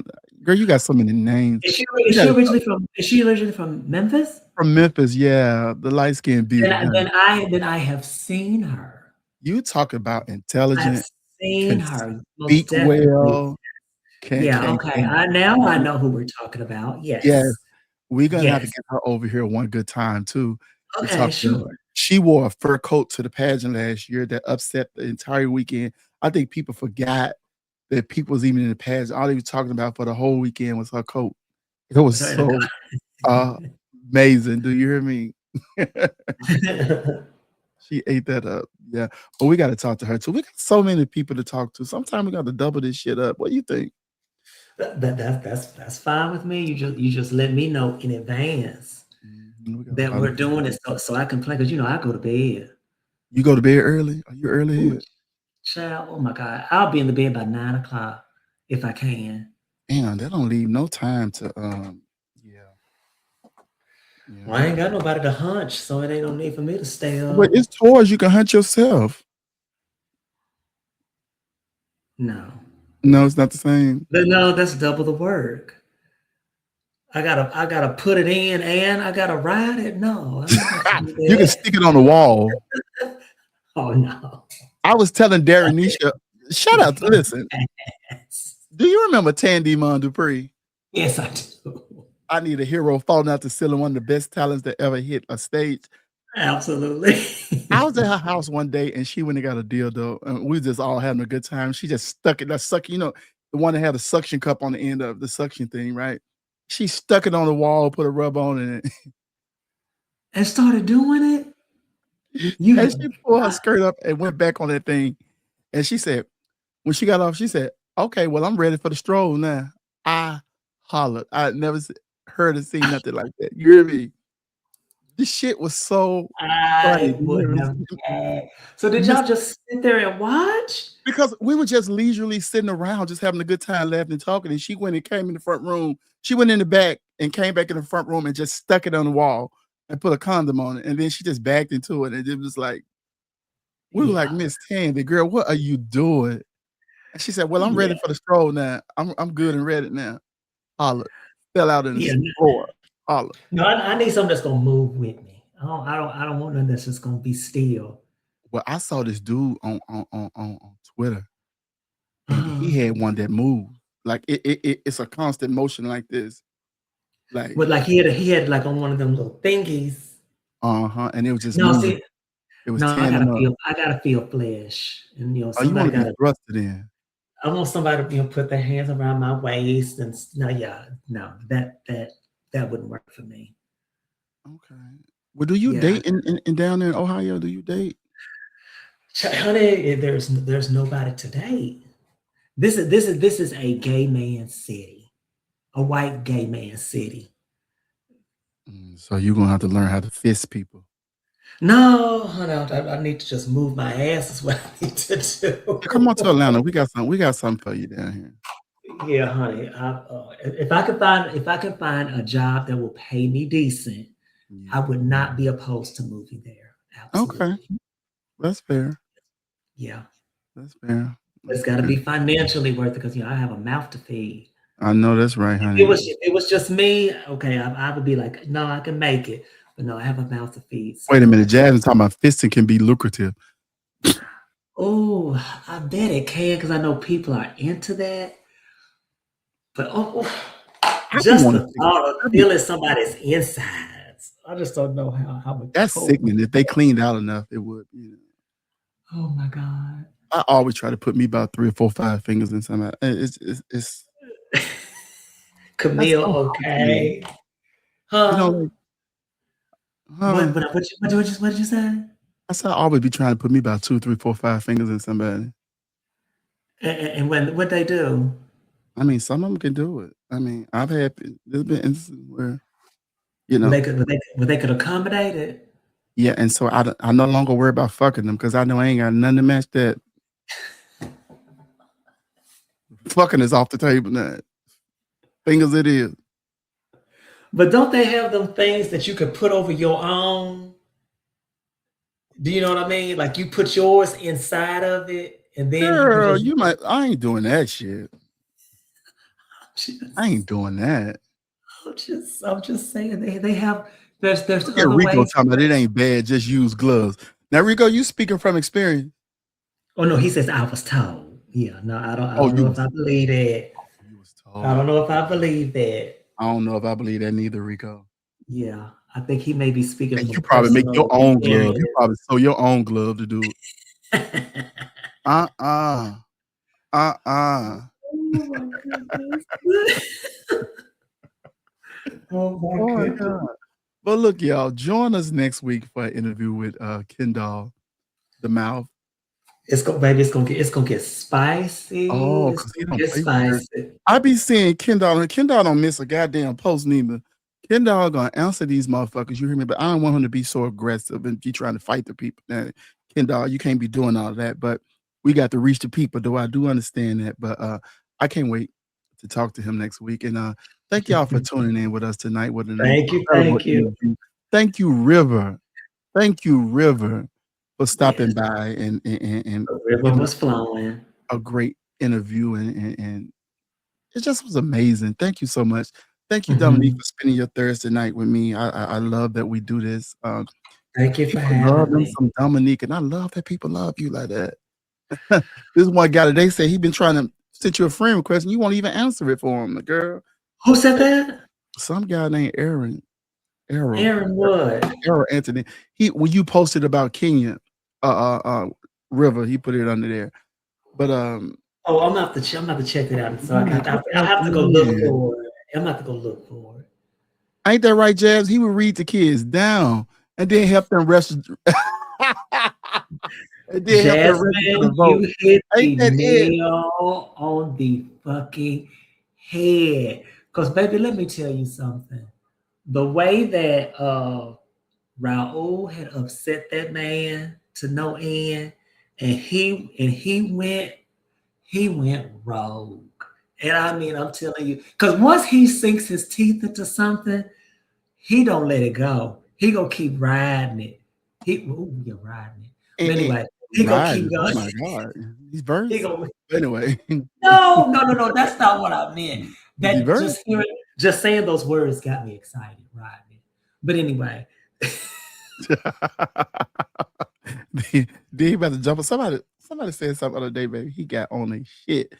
I said, Kendall. But yeah, but it wasn't when what's his name told everybody to shut the fuck up, was it? Ooh. Because he made a video for that one. He made a video response. Let me tell you something what he got. He got time. Baby. He got time, man. He said, you got my girl fucked up. Somebody made a post about Doré. Shout out to Doré, Miss Black America Plus symbol. And this man was trying to read Doré, and I like that. You know what I like about what sometimes our community can be really, really good. That boy was trying to read Doré and talking about she wasn't visible, she wasn't doing shit. And baby, I want you to know the kids showed up in them comments like, no, you lying. She's been doing her thing, and it was, they combated all that shit, Yeah. And I was happy that they could do that, because people like to lead with a certain narrative, and if you let them perpetuate something, they will. So yeah. But anything else? You got anything else? No, I'm still single. That's all I got. Listen, Dominique is looking, y'all. No, we didn't kick you off to keep going. This is why when he said Do you have anything else? I should have said no, because this is what happens. We start talking, and it parlay. One time, River, we were on here almost 2 hours after we ended the interview with somebody, because we was just talking about any and everything. That's just what we do. That's just Right, what we Ashante. do. Oh, he's an Aquarius too? Okay. Aquarius Who don't play. is? Especially January Aquarius. A January Aquarius, baby, they don't fucking play. February is a little more reserved. You know, they kind of keep their feelings on the inside. But January, whew, my grandma was a January Aquarius, and she was a bad bitch. She didn't play. She did not play. Listen. She did not play. My mama called me last night and told me somebody stole her diamond bracelet. I almost hung up on my mama because I know that wasn't no diamond bracelet. They had to be cubic zirconia. I believe my mom was high. Yeah. I really do. Mom, To call you about a bracelet that she didn't have. And then she told me, you need to talk to this bitch. And I was like, what do you want me to do? And I'm in Atlanta and you in Memphis. What can I do about your diamond bracelet? Oh, he February the 5th. She wanted you to replace it. Baby, my mom ain't had no diamond bracelet. They would turn them stones into a different type of stone. But anyway, January 24th. Oh, that explains a lot, Anshante, when from that live. That explains a lot. Okay. Yeah. Miss Kelfus. Miss Kelfus, baby. Miss Kelfus. Dominique, I love you. Thank you so much. I love you too, baby. We about to get out of here, y'all. Thank y'all again for thank y'all. We love you. We love you. We love you. Raven. Yes, Aquarius, y'all mean. They could be very mean. Yes. Yes. And they lean to their own understanding, especially in February. If they believe a thing about you, they believe a thing about you, and there's ain't nothing you could do about it. But anyway, thank y'all so much for tuning in and playing with us on Thursday over here at Beyond the Filter BTF. We love y'all. Thank y'all for the support. It means a lot. We don't take it for granted. Make sure y'all share this live. Make sure y'all keep watching. Make sure y'all go and stream it on our YouTube page. We got to promote our YouTube page. Y'all got to add these other videos.